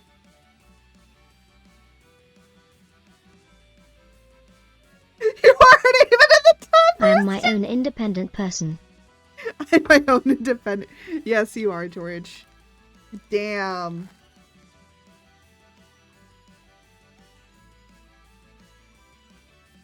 I'm having a snack.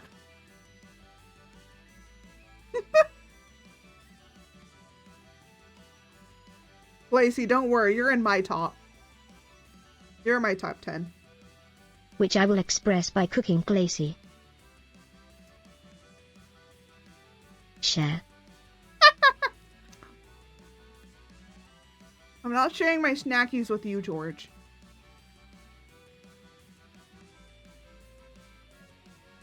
I'll give you some flies later.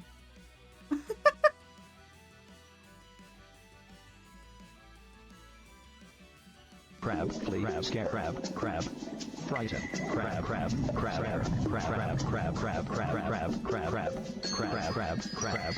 and Gotta love crab. I want tubers for dinner.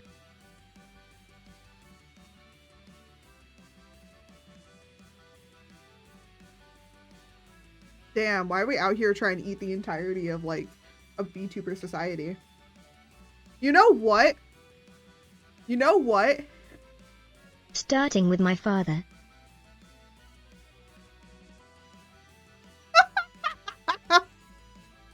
No.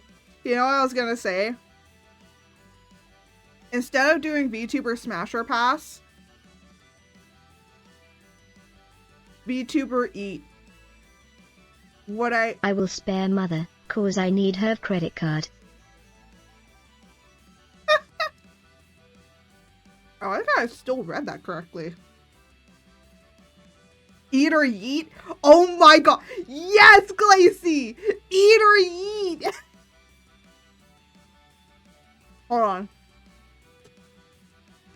You know what? I don't even care if you see it.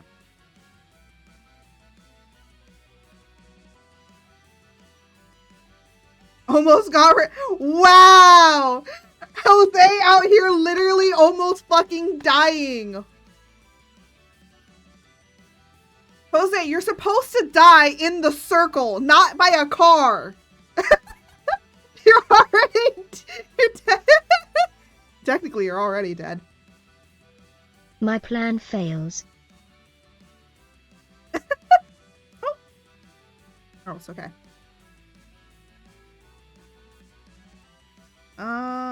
it's here.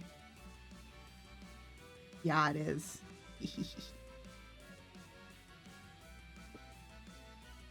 Don't look at me.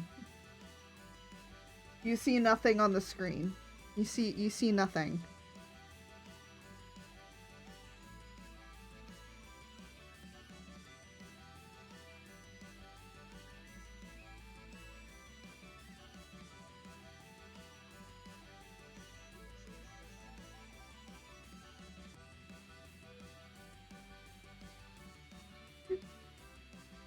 You see nothing. You see nothing on the screen. There's nothing. There's nothing on the screen. It's totally nothing on the screen right now.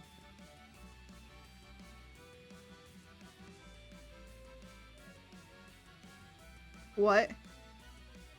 Yeah, I'm good. It would have been an easy lawsuit. I had 3 witnesses? Damn! Damn! Shut up. Shut up. You see nothing. You see nothing on the screen right now, okay? There's nothing here. There's totally nothing here at all. It was always just this. You were always just like looking at this, okay? You were always looking at that. There was nothing else. It's just Mum making supper. Hell yeah. Hell yeah, it is. Damn. Damn.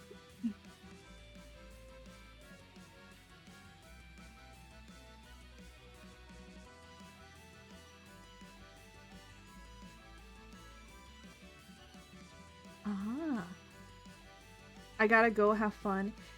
Thank you for stopping by, Rock Lobster.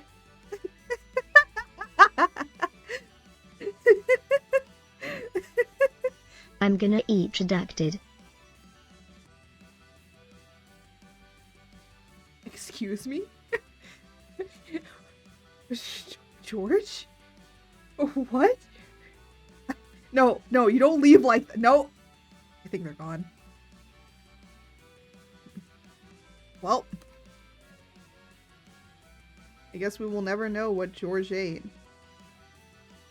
Or George wants to eat.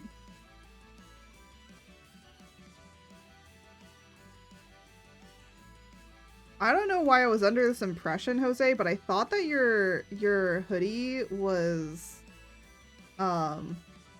Before anyone asks, Pug is off the menu. Their biology scares me.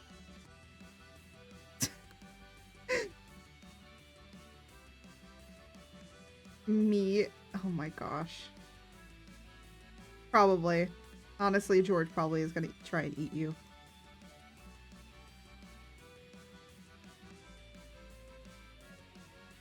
Wouldn't be surprised. Wouldn't be surprised. But, Jose, I was under the impression that your particular, your oh my god, your jacket was white. But maybe I'm just stupid.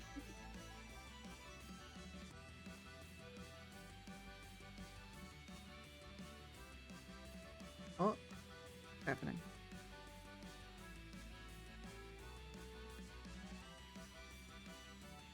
I probably forgot to close up somewhere.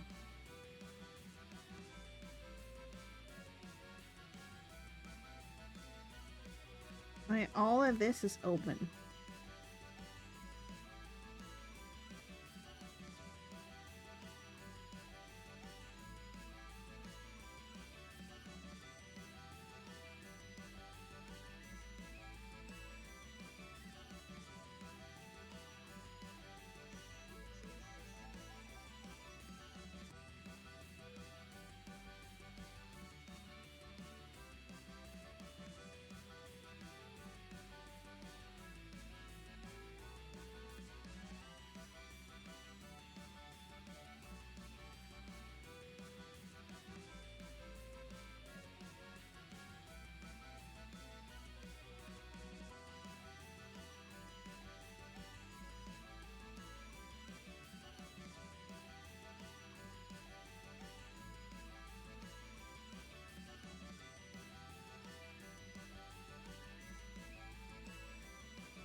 Pardon the pun, but does Ghost Pepper go with ghosts?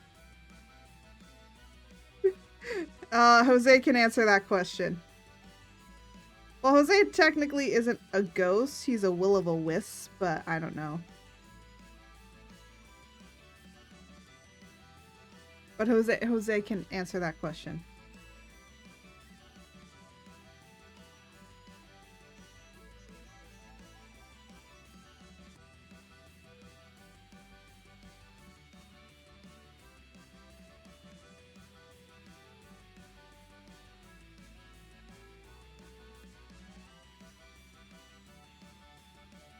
Hey Jose, I noticed an inconsistency in your emotes.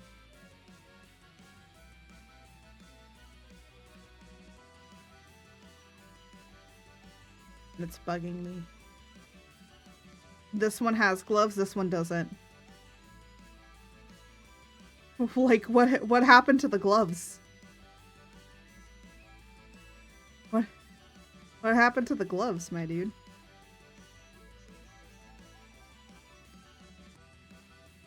They were there 1 minute and then they were gone the next.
Do-do-do-do-do.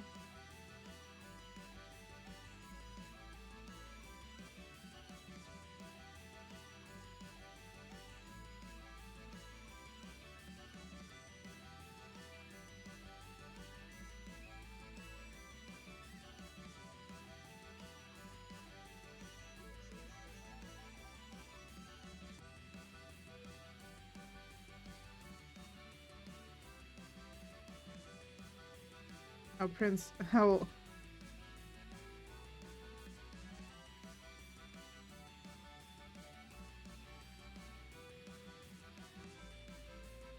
Boop-a-doo-boo-boo.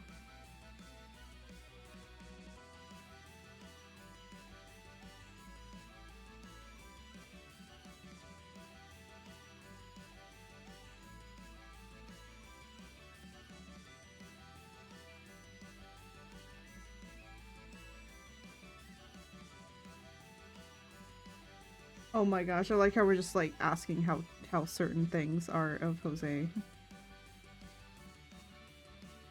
Because that's our true deep questions here.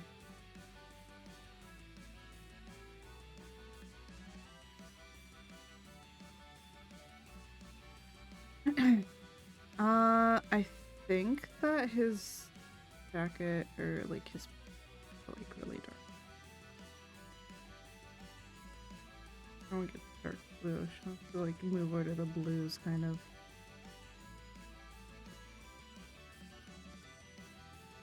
There you go. That one's wow, only 36%. Yeah, that needs to be higher.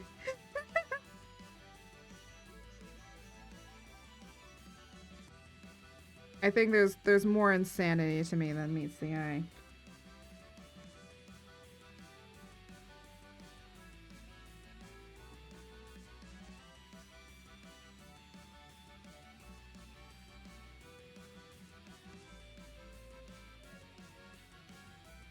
Do do do do do.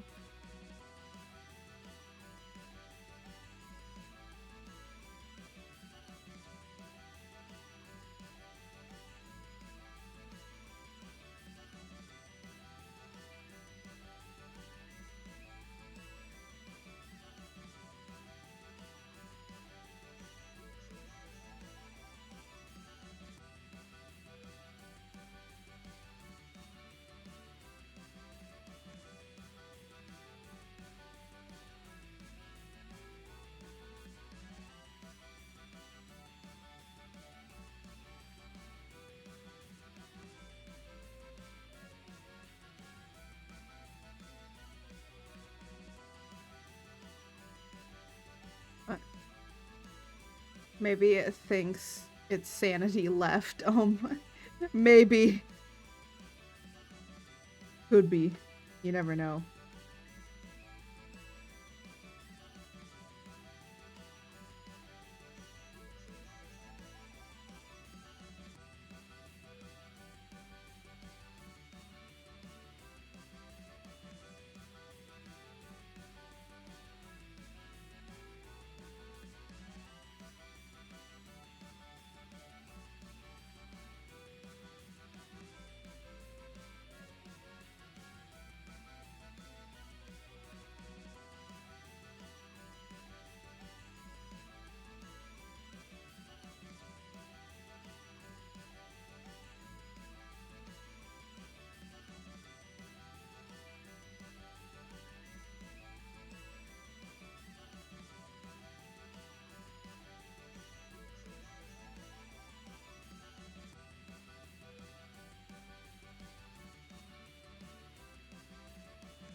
And then...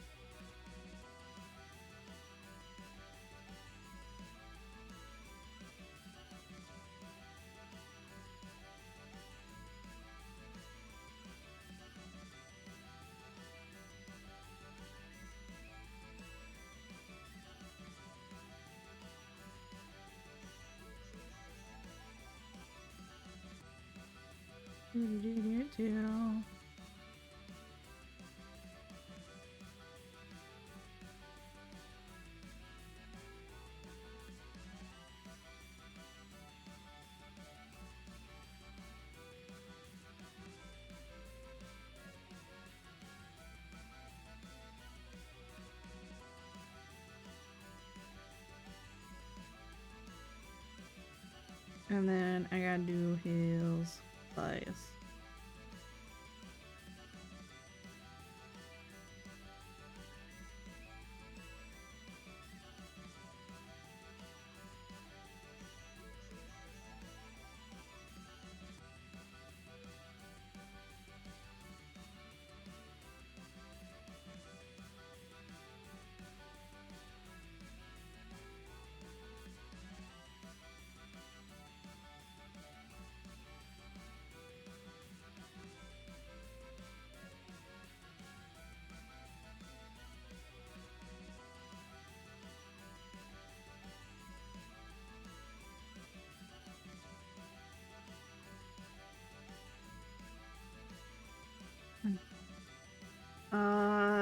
Does and is I have left. Does sanity 23% much?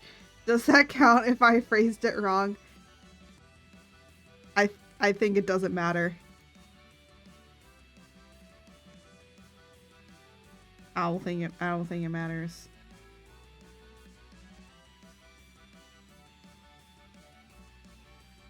I need to go and look at here.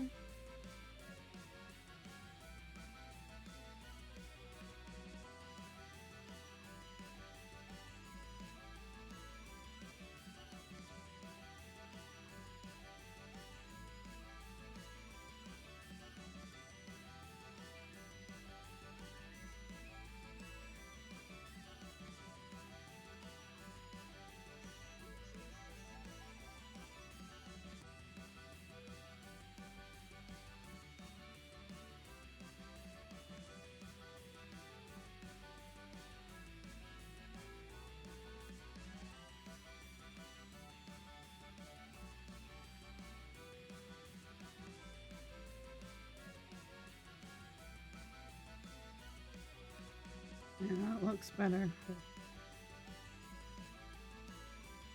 And then we have to add George.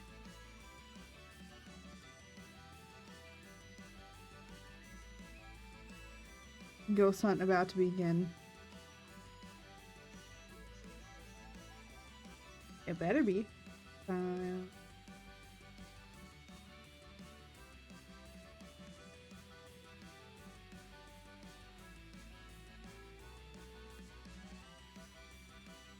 Oh, look at that. It's her George. It's the George that we all know and... Oh my gosh, no.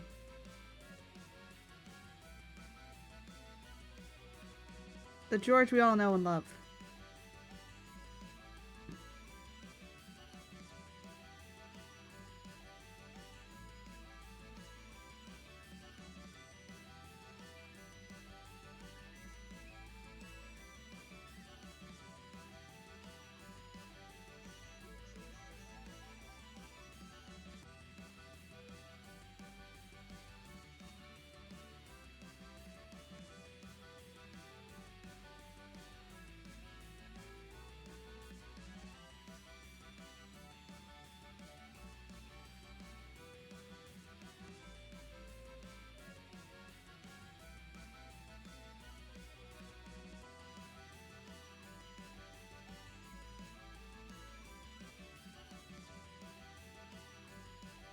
Oh my gosh, little George is so adorable.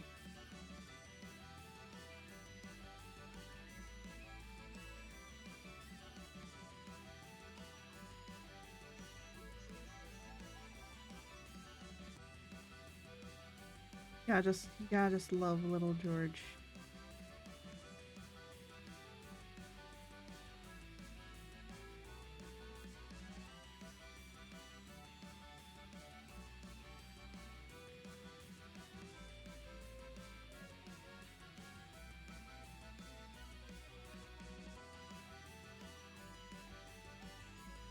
Where are my pecs? George, you don't need pecs.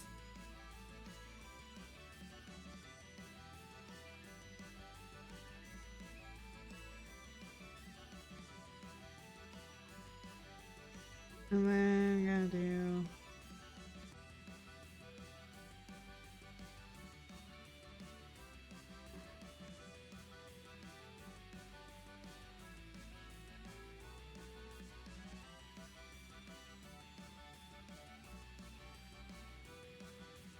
You're right, but still. No.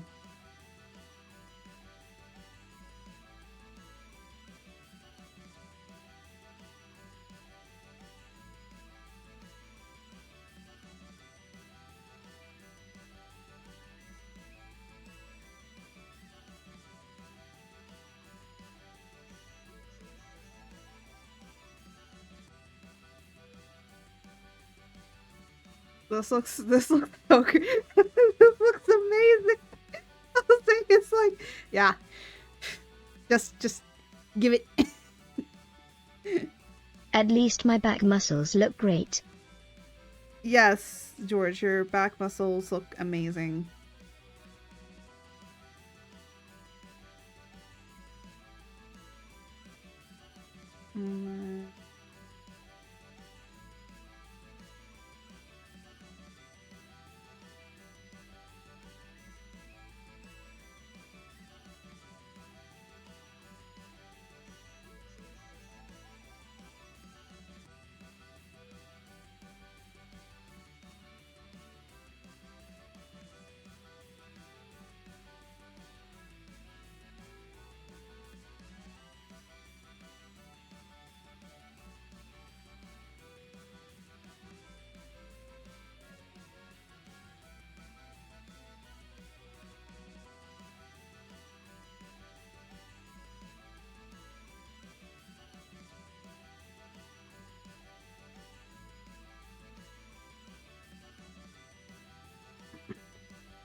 Since we are thinking about how cute I am, let's also think about how awesome my fanfic is.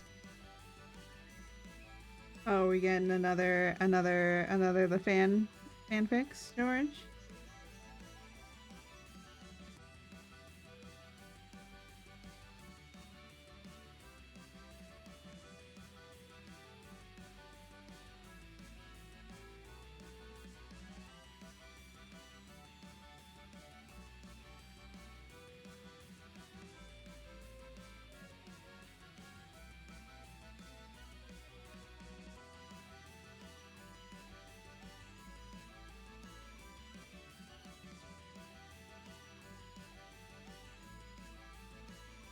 Alright, and with all of that, we can now turn this off. Hooray. And now we can mainly be focusing on the subjects themselves. Oh my gosh, this looks great.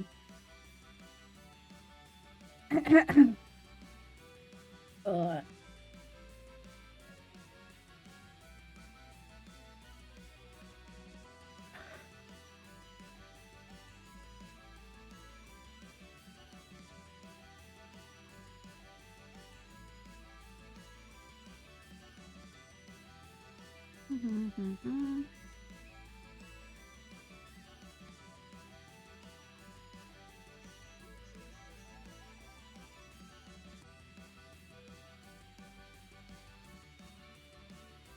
Artican cussed words that should not be repeated, so we will not. Jose pulled her from the sand and offered her compliments. That was some fine swordsmanship, little lady. I've never seen anyone move like that before, he said with a charming grin. Artican did not know how to feel because her only interactions, since she was a child, were with a cactus. She felt happy anyway as they continued down the road, with green horizons ahead. Aww. Adorable.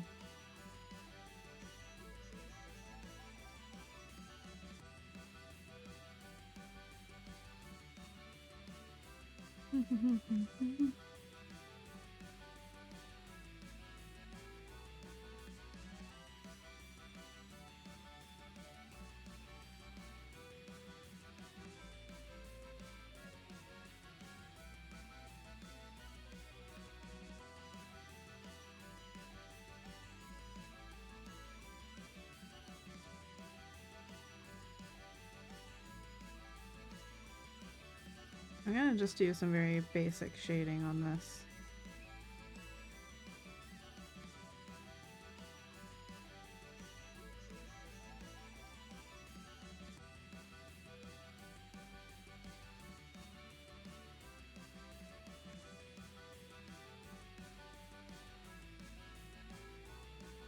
For anyone that didn't catch on, Artican was a child at the start of this story and is now an adult.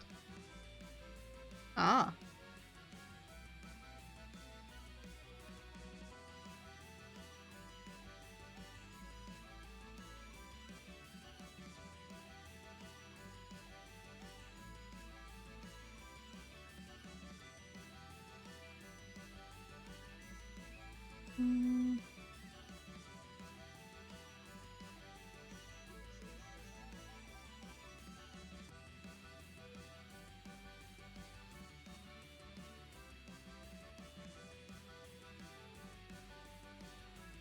All of her teen years were spent lost in the desert fighting sugar beasts.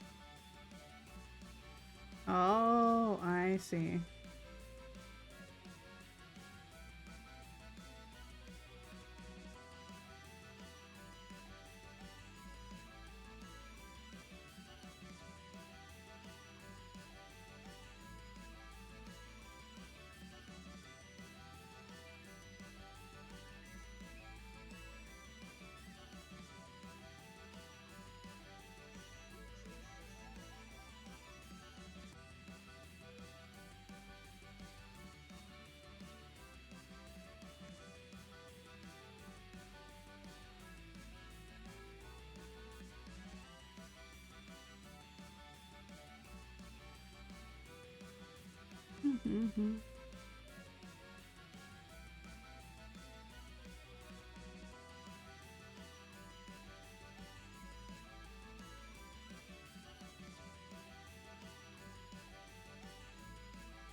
I'm gonna mainly make it like front forward light. I know that there's light in the background as well, but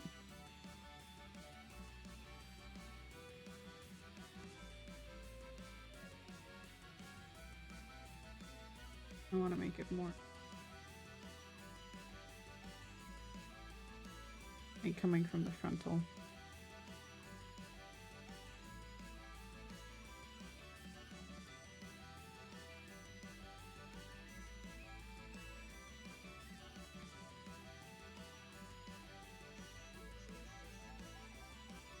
Because then it'll frame Jose better.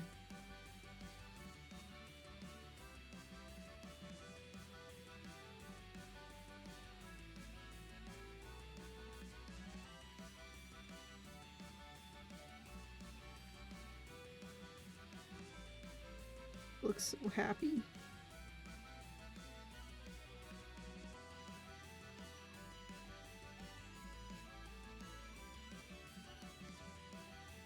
There's just like, I'm just happy to be here.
I'm gonna make it look like there's some separation going on between.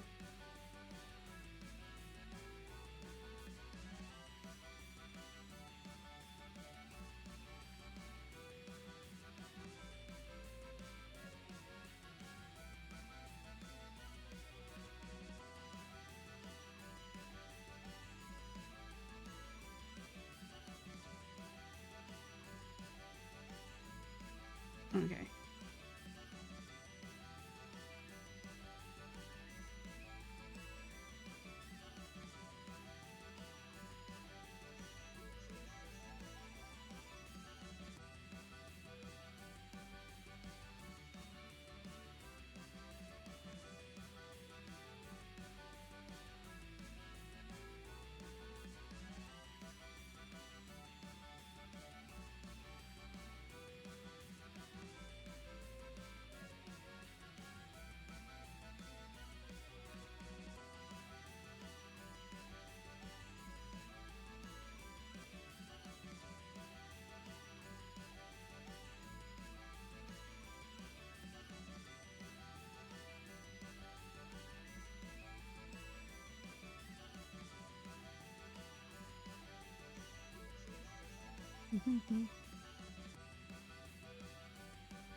There we go. I think that should give it some.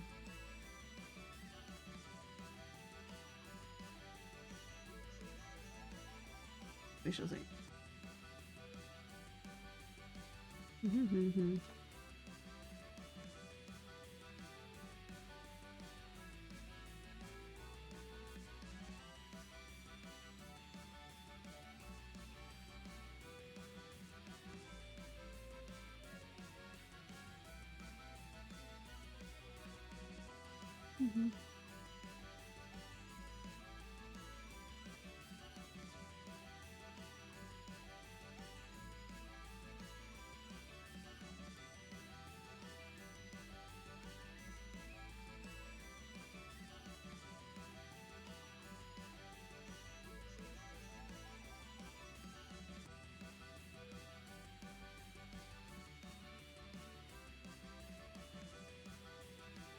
Dating you always have to like really focus in on, and I hate it.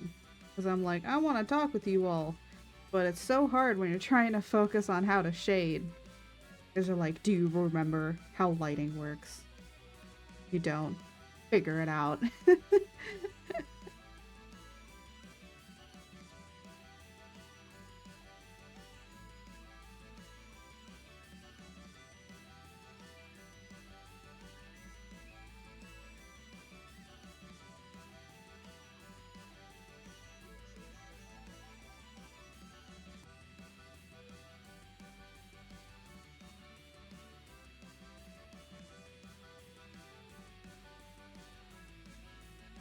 I think that'll work for now.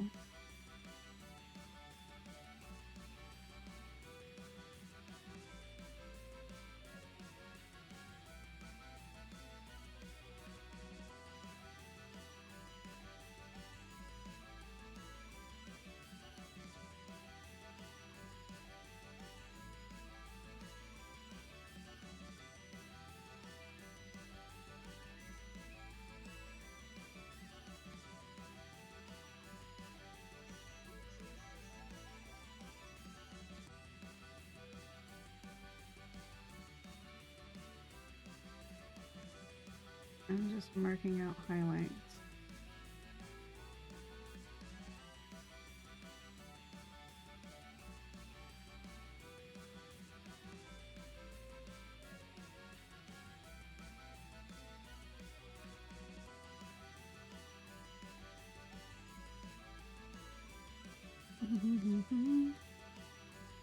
I think I have to go and turn that thing back on. For the hands, at least.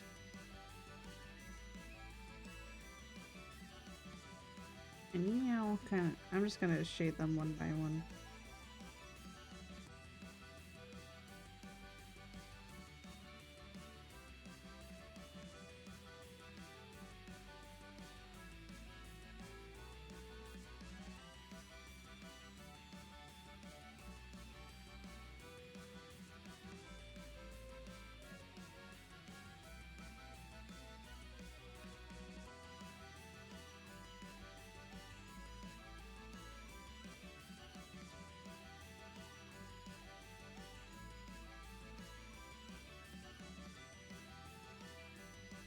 Ew, gross. Just found out someone else.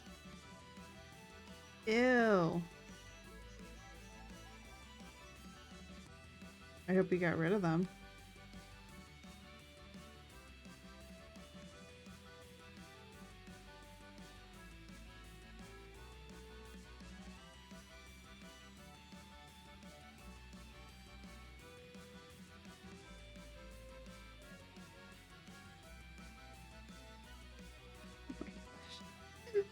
Why are so many? Change the password. Good job.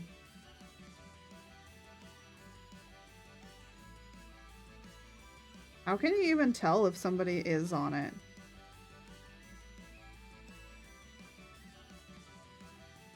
Well, I will say my password is kind of hard.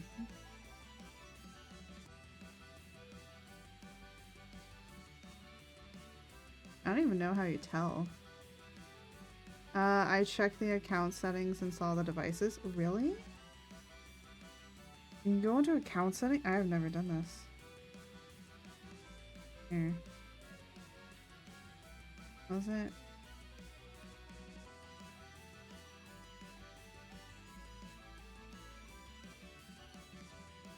Oh, devices.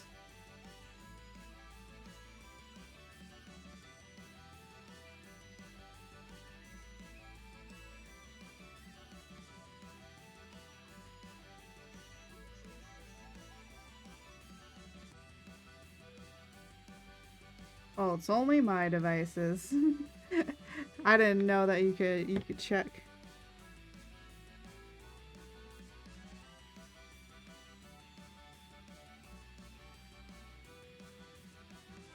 You know what I forgot to do that I just realized? I gotta go and take my comforter out of the washer and let it dry. So I'll probably be right back. different city with multitude devices. They were checking regularly. Damn.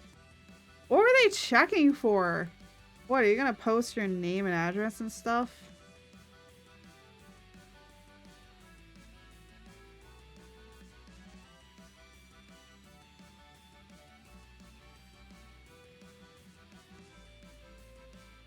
Like, what? You know, people that, like, log into people's accounts to try and, like, take stuff, like, what do you really gain from it? Can I ask that? Like, what do you truly gain? Cool, you ruined a person's life. How do you feel?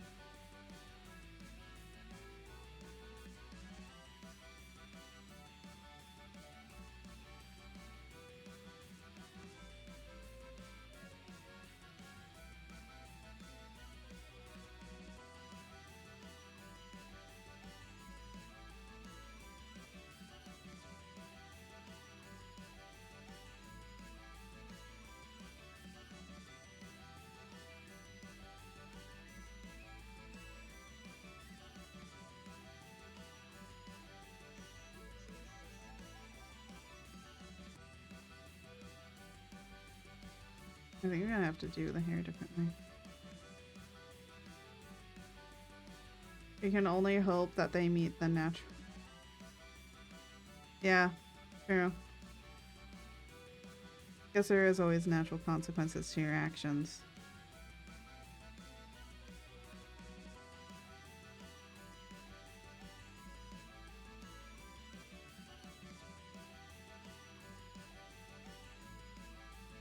Don't worry, the karma shall come to them. Just saying. Yeah, no, it's true.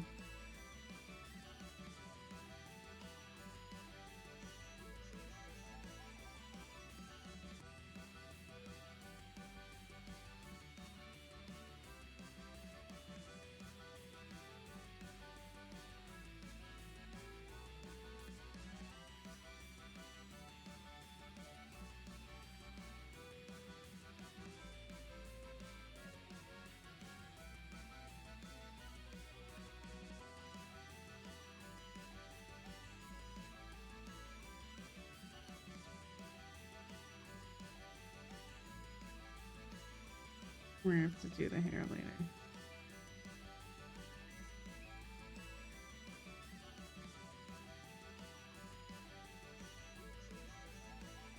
And then quick little George. And then I gotta go take that comforter out.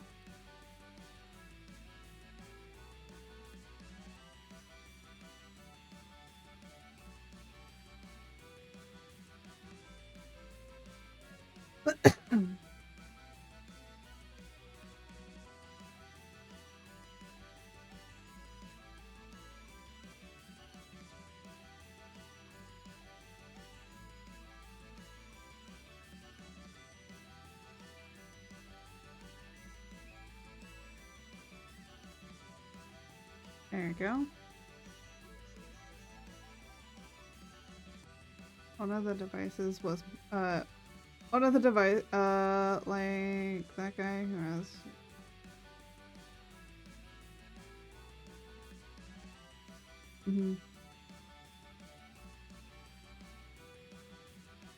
I just clicked them all. Oh my gosh. Well, okay, you gotta re-log in anyways, right?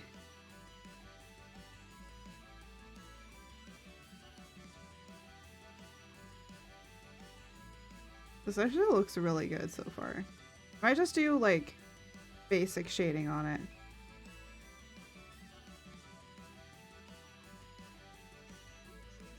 Just because I want to get this done fast. At least I wrote down the password, yeah. Anyways, you guys are gonna stare at this for a minute while I go and do stuff. I will BRB, but I'll just leave this up here for you all to enjoy. I'll be back.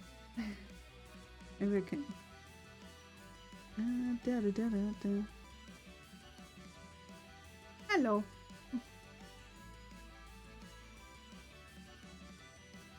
Actually, my mom had put it in the dryer, but it still needs to dry in some places, so I'm just laying it out. Good thing is that I don't go to bed for like another 5 hours. Hopefully it'll be dry by then, but we have no idea.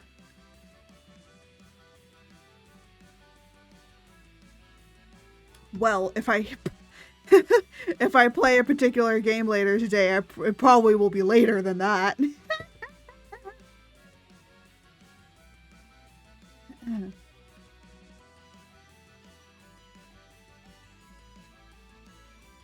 Alright.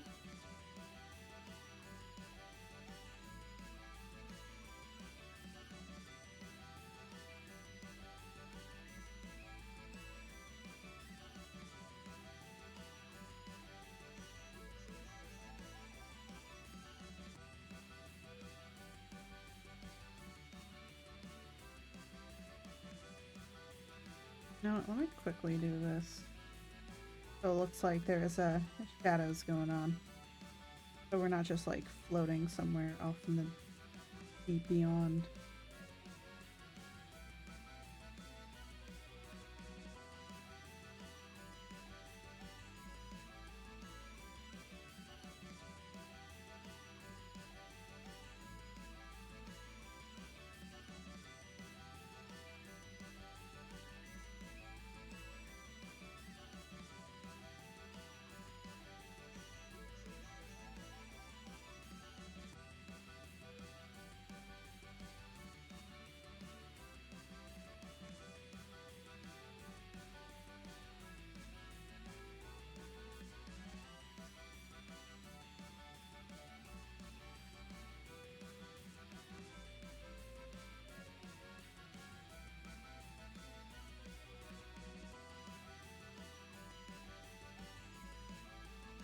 There we go.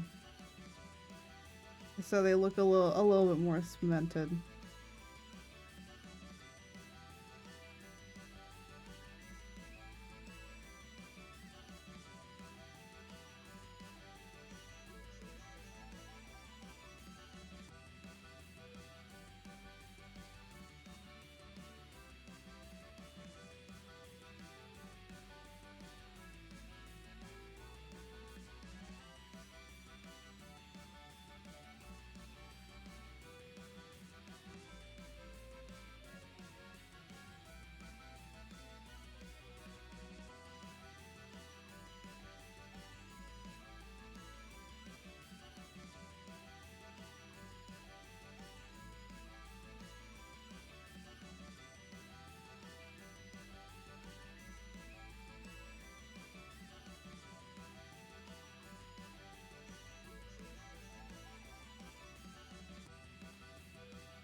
Do-do-do.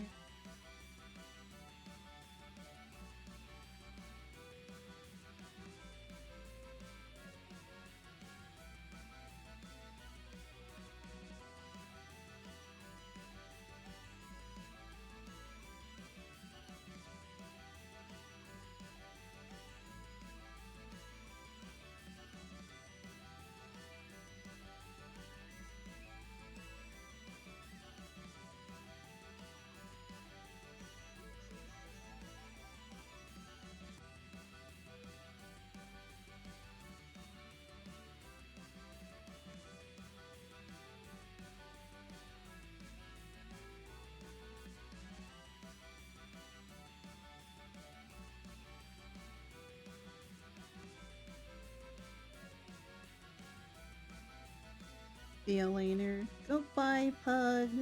I hope you have a wonderful rest of your day. And do whatever you gotta do. Joining a dis-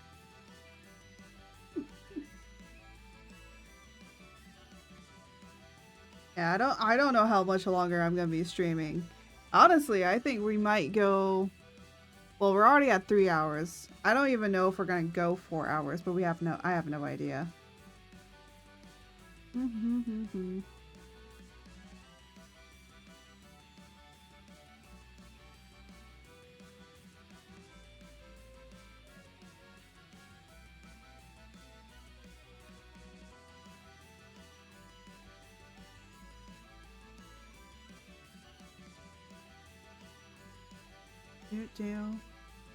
I'm like trying to find something to listen to while I work.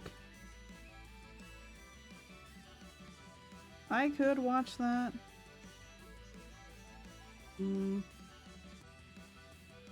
But I want to like watch that though. I was watching 8-Bit Ryan play Scream right before stream. Because that's what I watch before stream. I think this will be fine.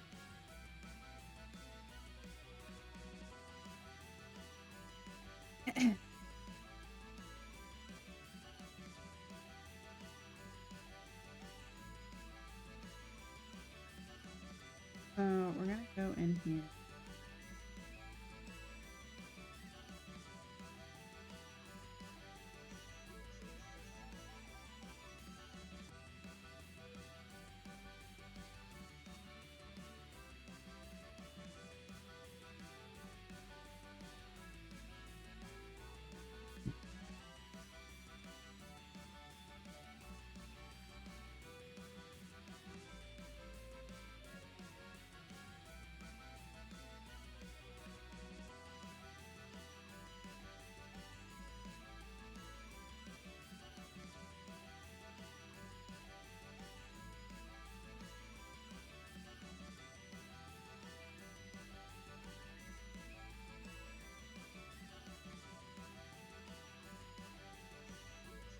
Well, that's what I was gonna.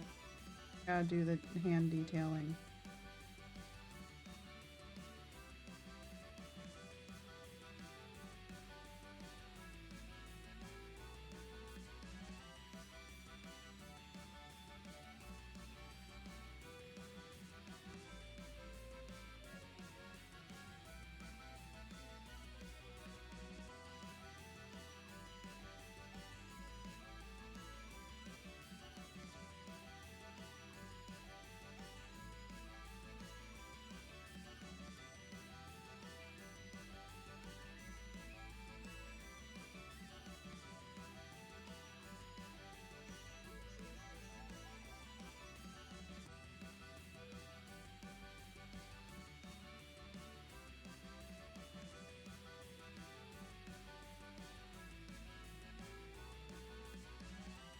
I think I'm gonna need another shading layer. Because sometimes you always need another shade. Even when you don't think you need another shade. You always do.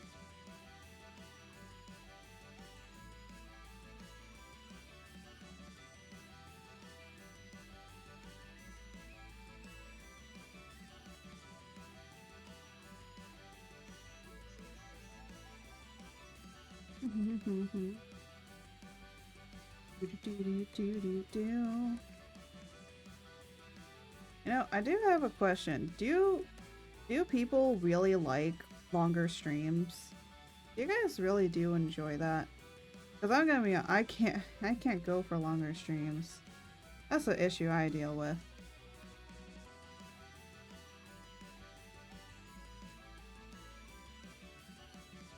Well, the only reason I can't is just because I do have other obligations. So I sometimes can't stream really long. But I know some people that stream for like 10 and not 10, but like 6 hours like minimum. And I'm just like, how? How do you stream that long? No, more important question. Why do you stream that long? I think is the more important question.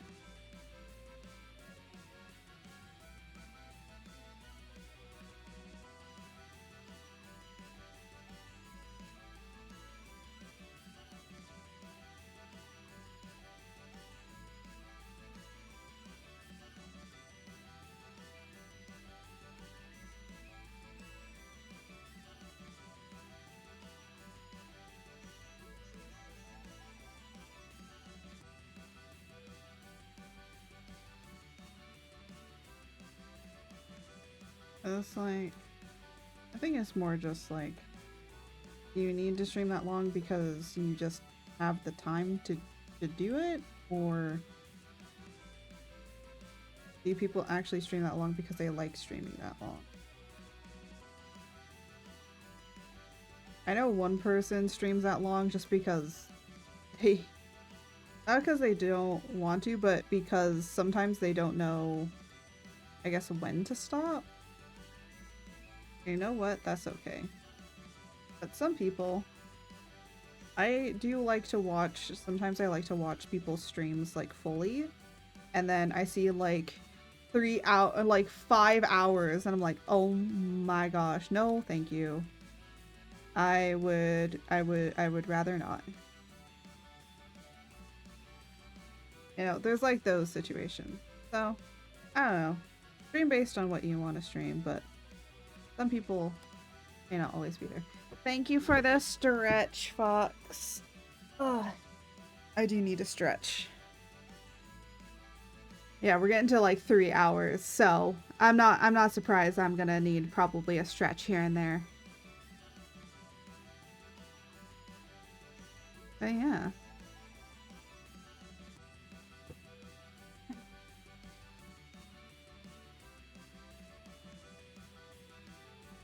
Oh my gosh, I got kitty voted. Oh my gosh. Wait, I can't, you know what? I'm gonna talk about this. So birthday subathon stuff. Thank you for the head pats. I love head pats. Jose will tell you, IRL, I do love me some head pats. Ow! Oh damn! I feel the love. Damn.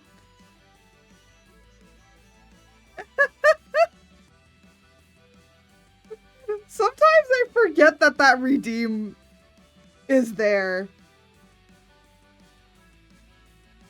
I forget that particular redeem exists. But I think the only reason I forget is because a lot of people do not use that redeem. Very few people use it. And for the ones that do, you all are the true Giga Chads.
Another soft light on top of this mic.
There we go.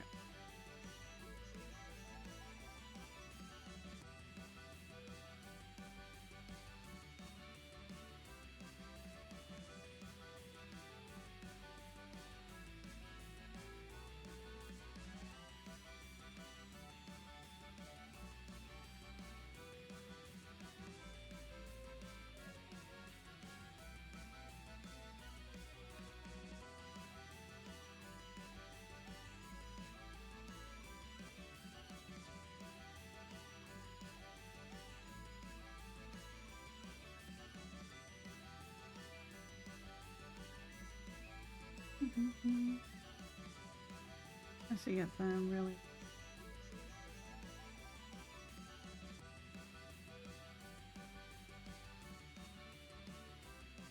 Thing.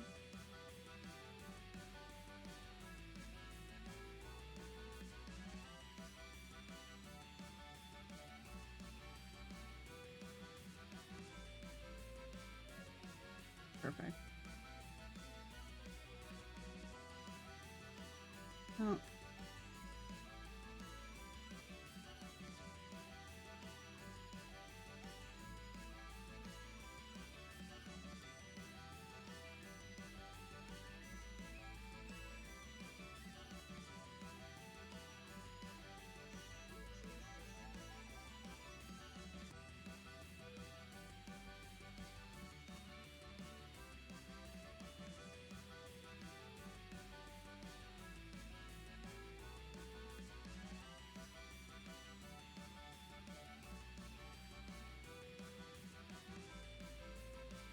Sorry, I'm getting really focused, guys. Need to get focused.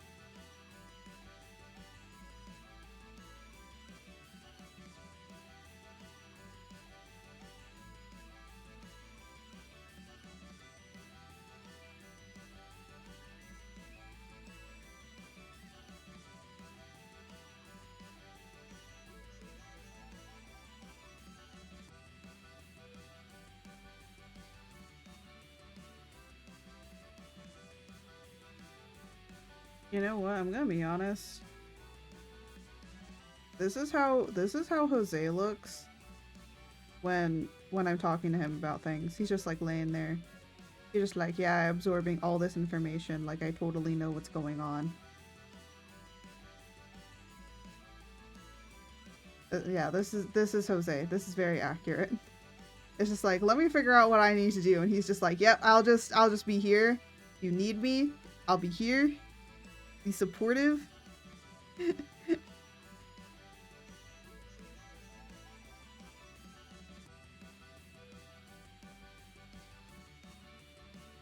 I almost forgot.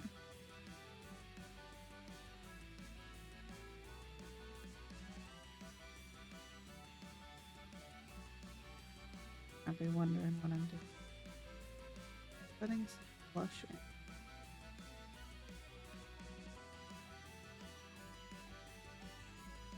Did I forget to do?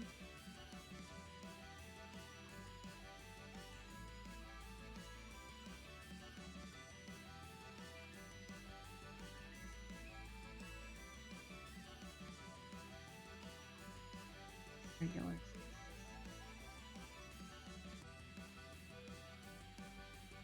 Looks are really weird, but I think it's blended out.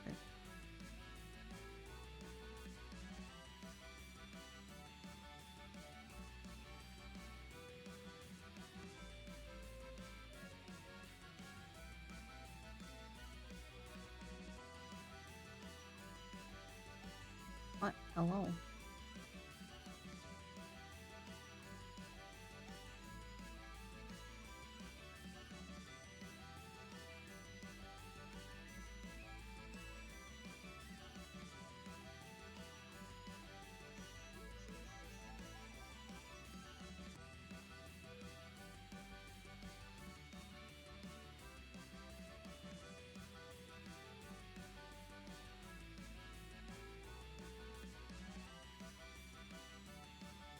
So that adds a little bit of life.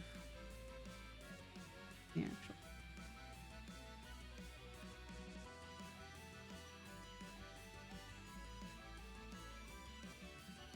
I know some people that like don't do it at all. And hey, it's okay if you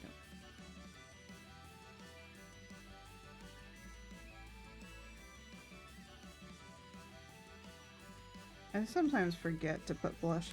I'm not gonna put blush on Jose because he's supposed to be a ghost. He's not really supposed to be alive.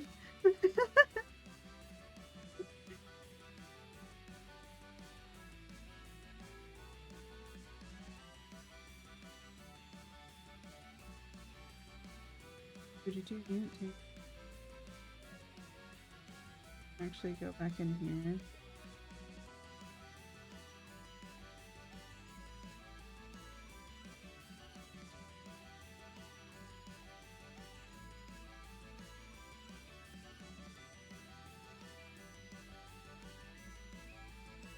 And turn this back on just for the sake. Trying to. Oh.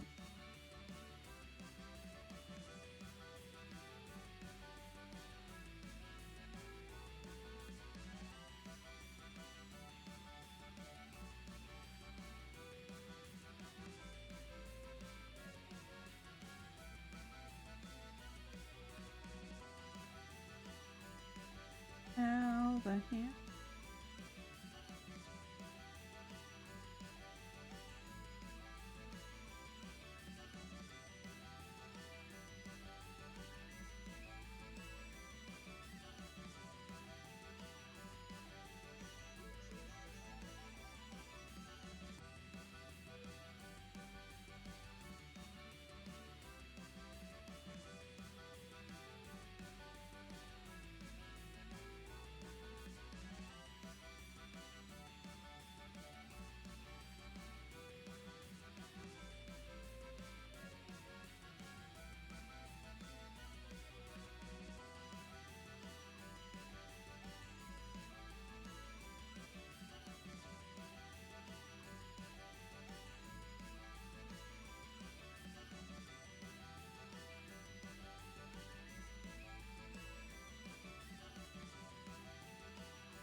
Actually, let's.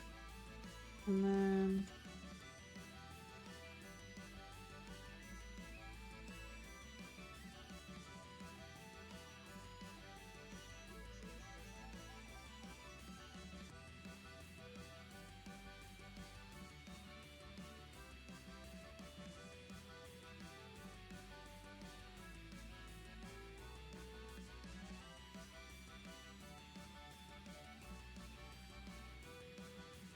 I almost forgot to.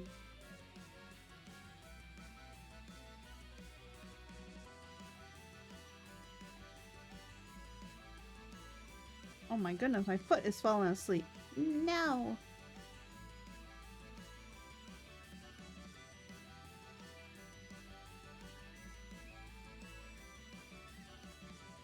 Oh, it's great. Perfect. I keep saying that looks great. Because I'm gonna be honest, I always imagine that these are gonna look like way worse than they actually are.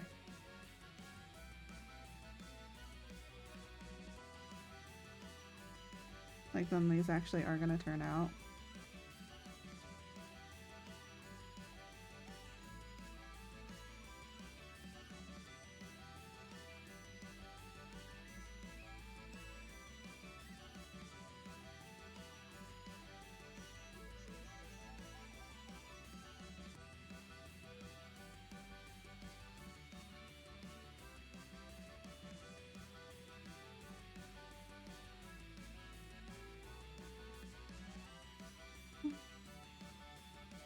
I don't know. I don't know why I like to self-sabotage myself like this. Because they're fine. It's fine. Everything's going well. And yet I still go in here and I'm like, I don't think any of this shit looks great at all.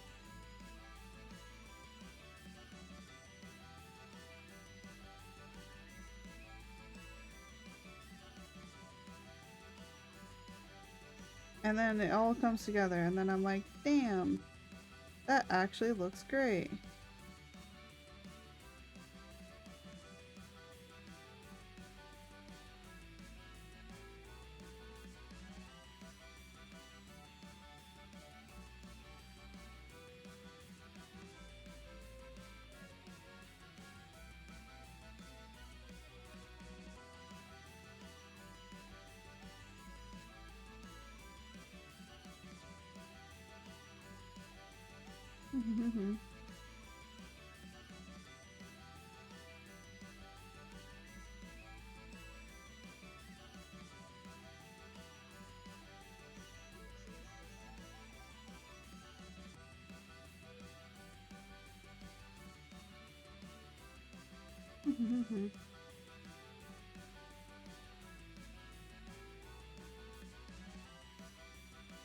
Alright.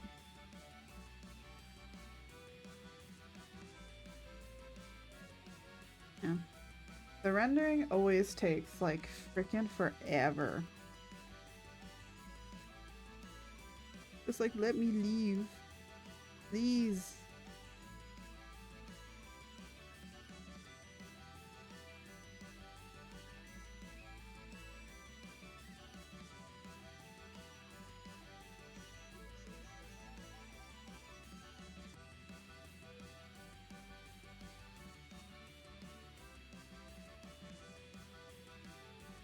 And then I have to keep adding more because I always want to add more shit. Because I never can just be satisfied.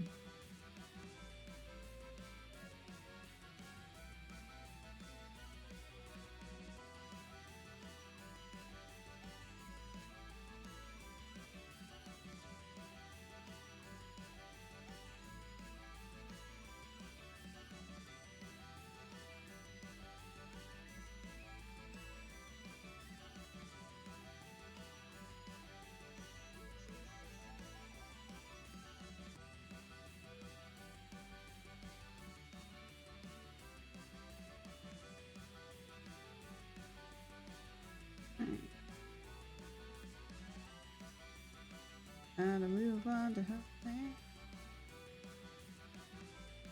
Finally. It's not like it took an hour.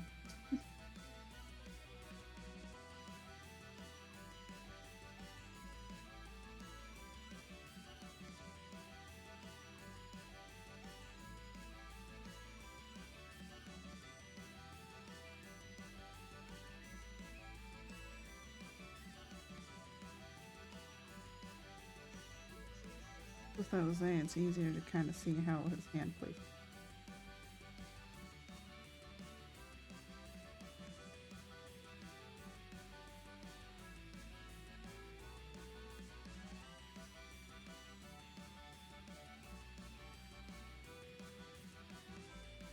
I do have to work on the hair. Oh. With both. I don't want it.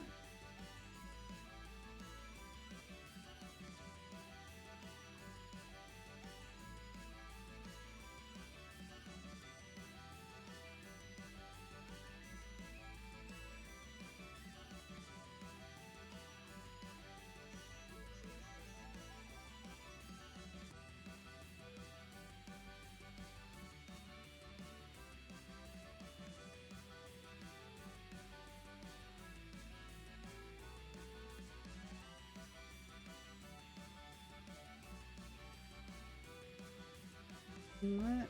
His hair is hard because it's dark already.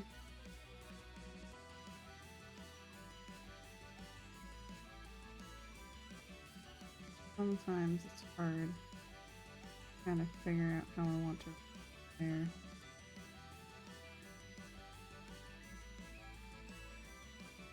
Your hair is already dark, my dude. What's supposed to do with this?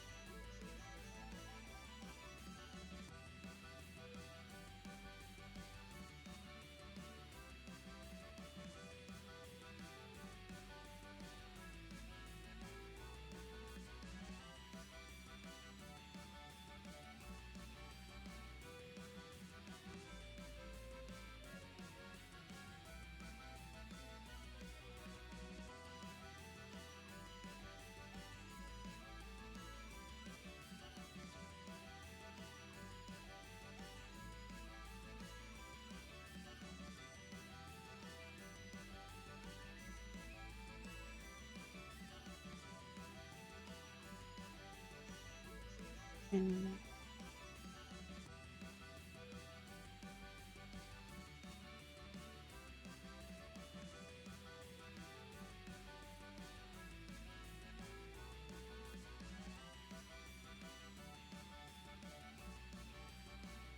I'm not rendering the usual way I render today just because his hair is already so dark. It's hard. It's hard when their hair is already just as dark as is just a really dark brown.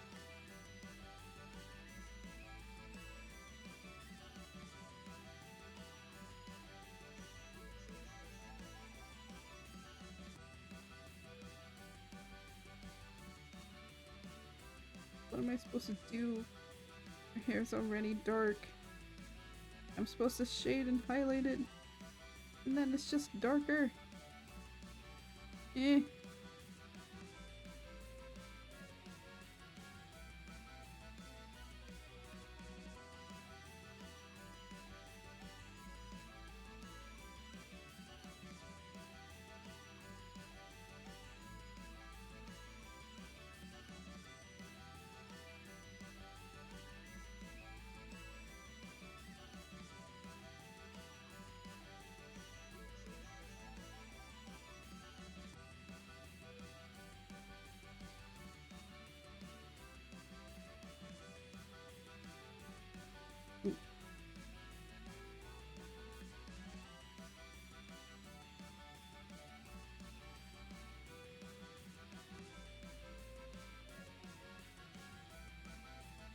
I will say this much, R.I.P. Jose. I mean, Jose's already R.I.P., but I was just more.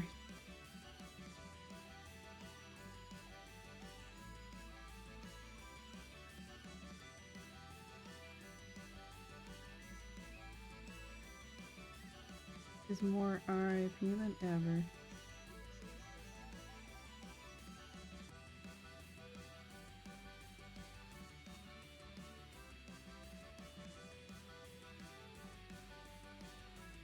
Maybe that's what this piece should be called. R.I.P. Jose. He was such a good lad. He was such a mad lad, and now he's gone. All because his witchy wife wanted to test something, and now he's dead. That's why he's a ghost. That's why he's a will-o'-the-wisp. because Art wanted to do something. And now he's just dead. That sounds so morbid.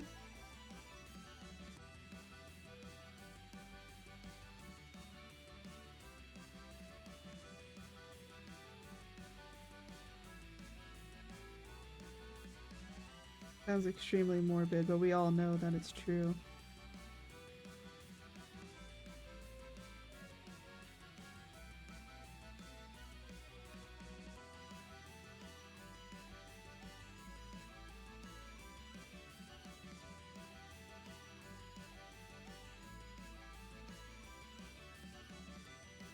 There you go.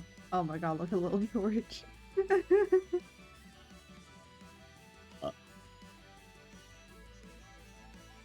This actually turned out better than I expected it to. But because of something I want to do, I think that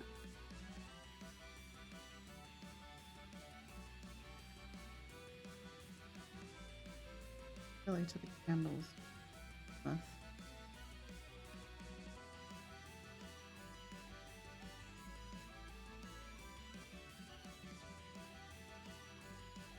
Kind of push them and separate them from Hosea. And then kind of what I want to do to the entirety.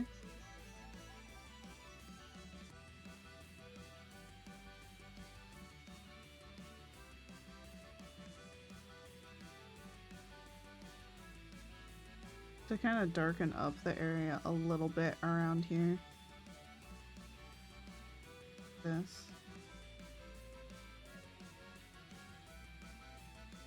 And then I am gonna probably change the color of the summoning circle. Or the circle. I just called it the circle.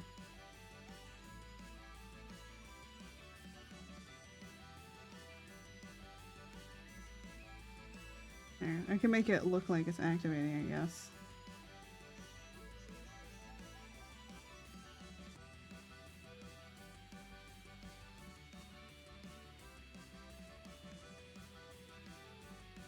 Technically, I could.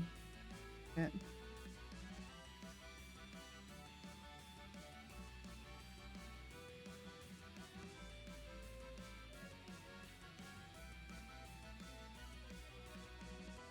I think the... Or you know what?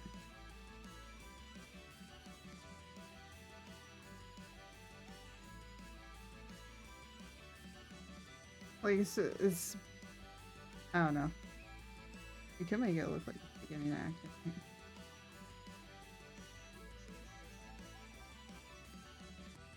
And then I could technically stop. I have a brush for that.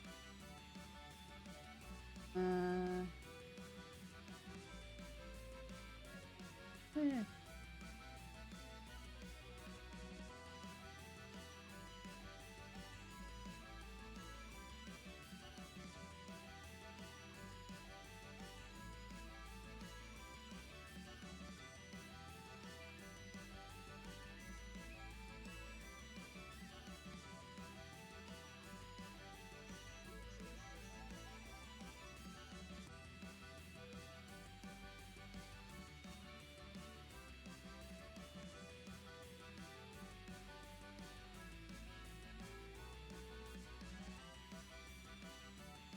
It may be a little hard to...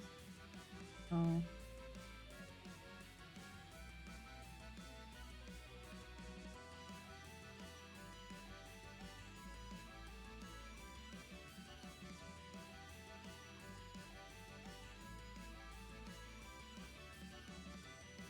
I guess you can kind of see it. If we double it up, it usually is fine. Yeah, you can kind of see the little sparkles happening. Sparkles! Sparkles are cool.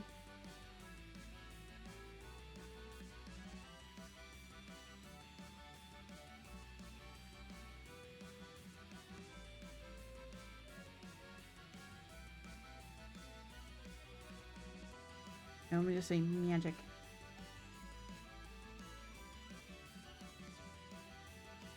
I think that it's funner that we're like that something's actually happening. Cause then that makes it just like cooler than just this is happening.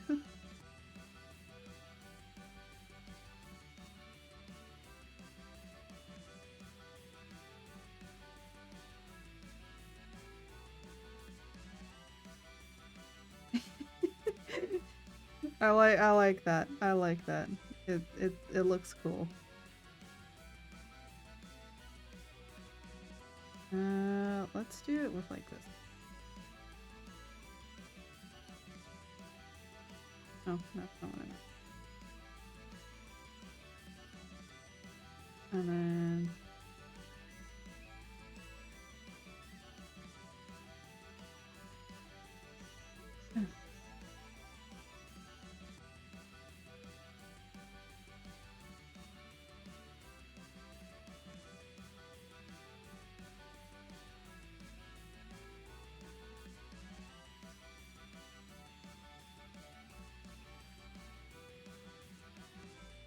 trying to like figure out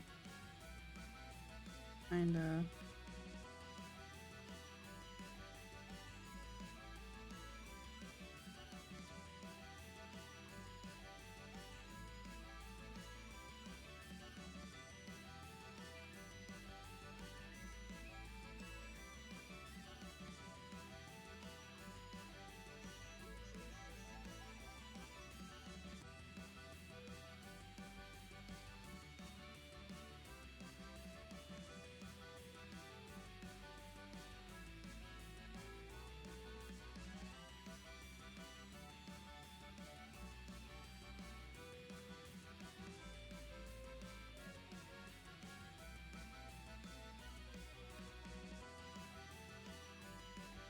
Well, I think you can see it well enough. What's going on? Magic.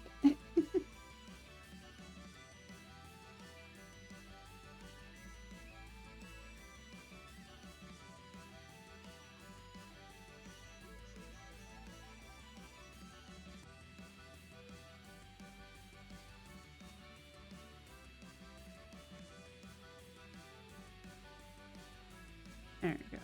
That should do.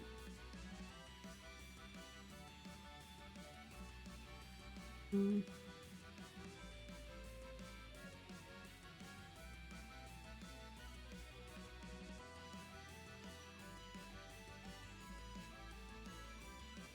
I'm like trying to figure out what would work.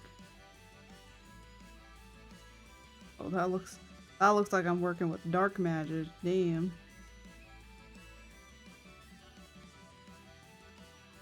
There you go. I think. Well, that's not really that much different from normal, honestly. Eh. Hmm. Color? Yeah, a color dot is actually best. Because then you can kind of see that there's something going on over here.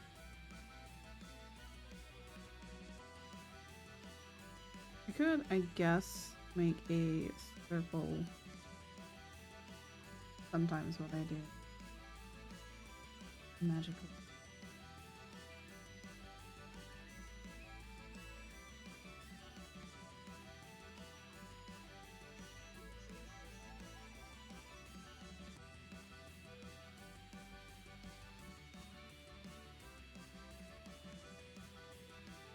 Uh,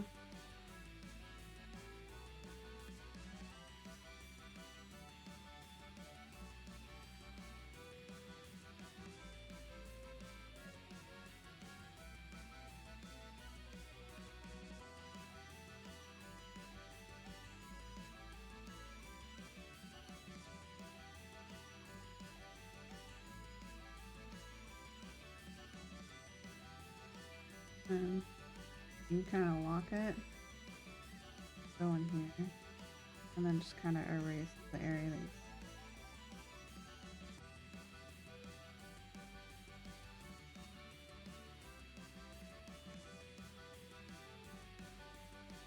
There you go. And if you want to, you can increase it back again.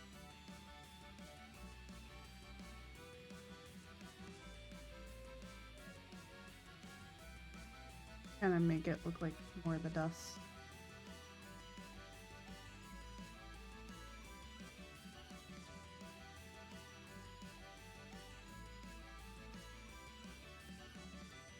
So you kind of only want it to be down here.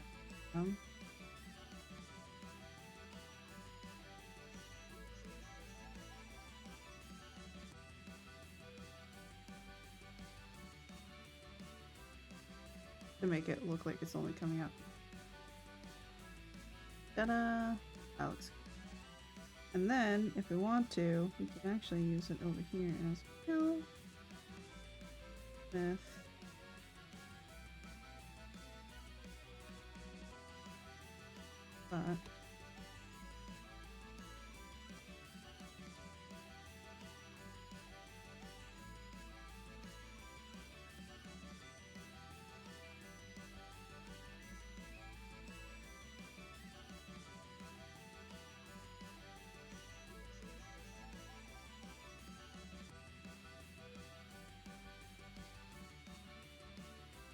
There. Kind of makes it start to look like it's activating.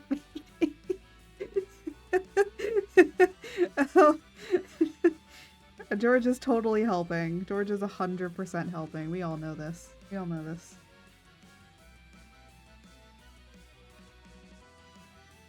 And now, we just have to sign it off. And that'll be it. Oh my gosh, 4 fucking hours! Yeah, this is what I mean. This is what I mean. I never know how long I'm gonna go when it comes to art. But I mean, we talked a lot, so...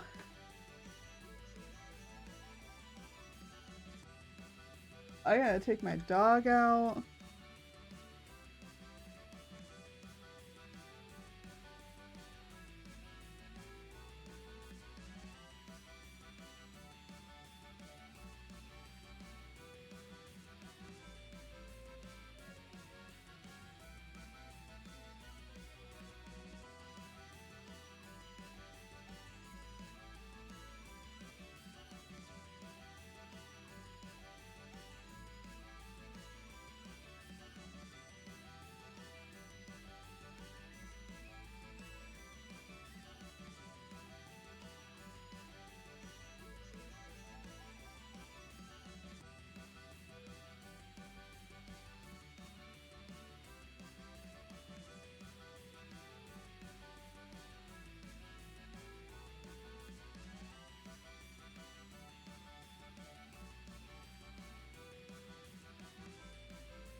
There you go. And with that, it has been done. Da da da da da.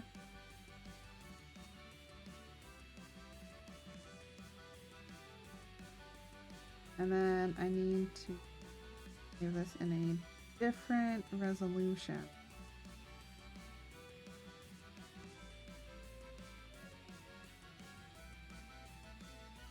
Yes. And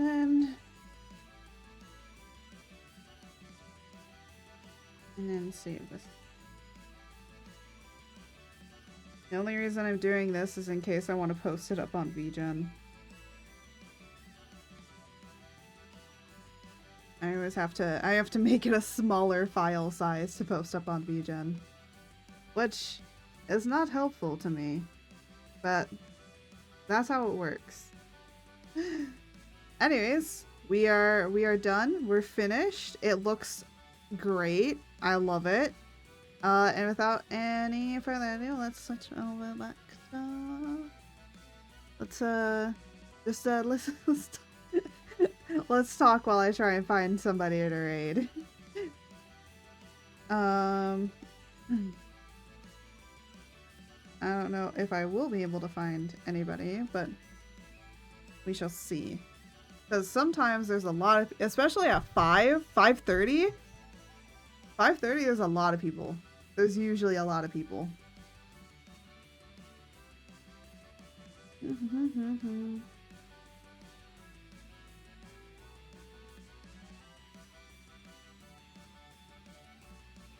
Oh my goodness, there are.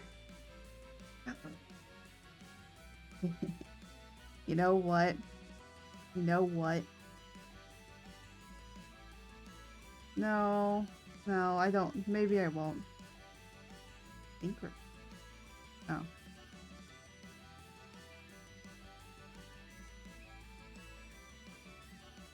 You know what? yesterday I was watching somebody's stream. I was watching my good friend Nightwolf, and they introduced me to another streamer, and you know what? They're kind of funny. They do voice covers, and yesterday they were doing one. But today they are playing some Minecraft because they are exploring some community builds today. They are an amazing, awesome, cool person, and I really kind of like them. I liked watching their stuff. They were really funny. But they're also like really cool. If you ever want to get into like voice covering, they're not an expert, but they know some things because they have done it before. So it's only just kind of based off of what they know. But hey, you know what? It's fun and it's cool. And let's go and watch them just explore some Minecraft builds, because I think that that's nice and relaxing. And I kind of want to... I don't know any out-of-pocket shit they're gonna say. I think they're more of a... I think we're, 18 plus, but they're more of a wholesome person. Actually, I don't even think I follow them on Twitter, and I'm stupid if I don't. Wouldn't be surprised if I don't. Of course I don't. Let me make sure I do that. Anyways, without any further ado, I'm going to get the raid going, and then we're going to move.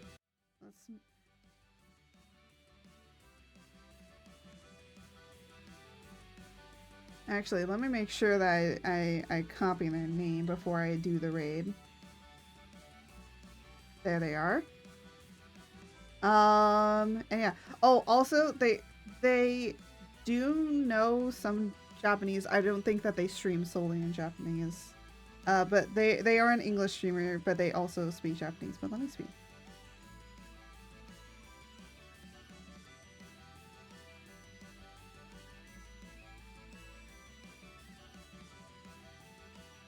It looks like they are kind of mixed.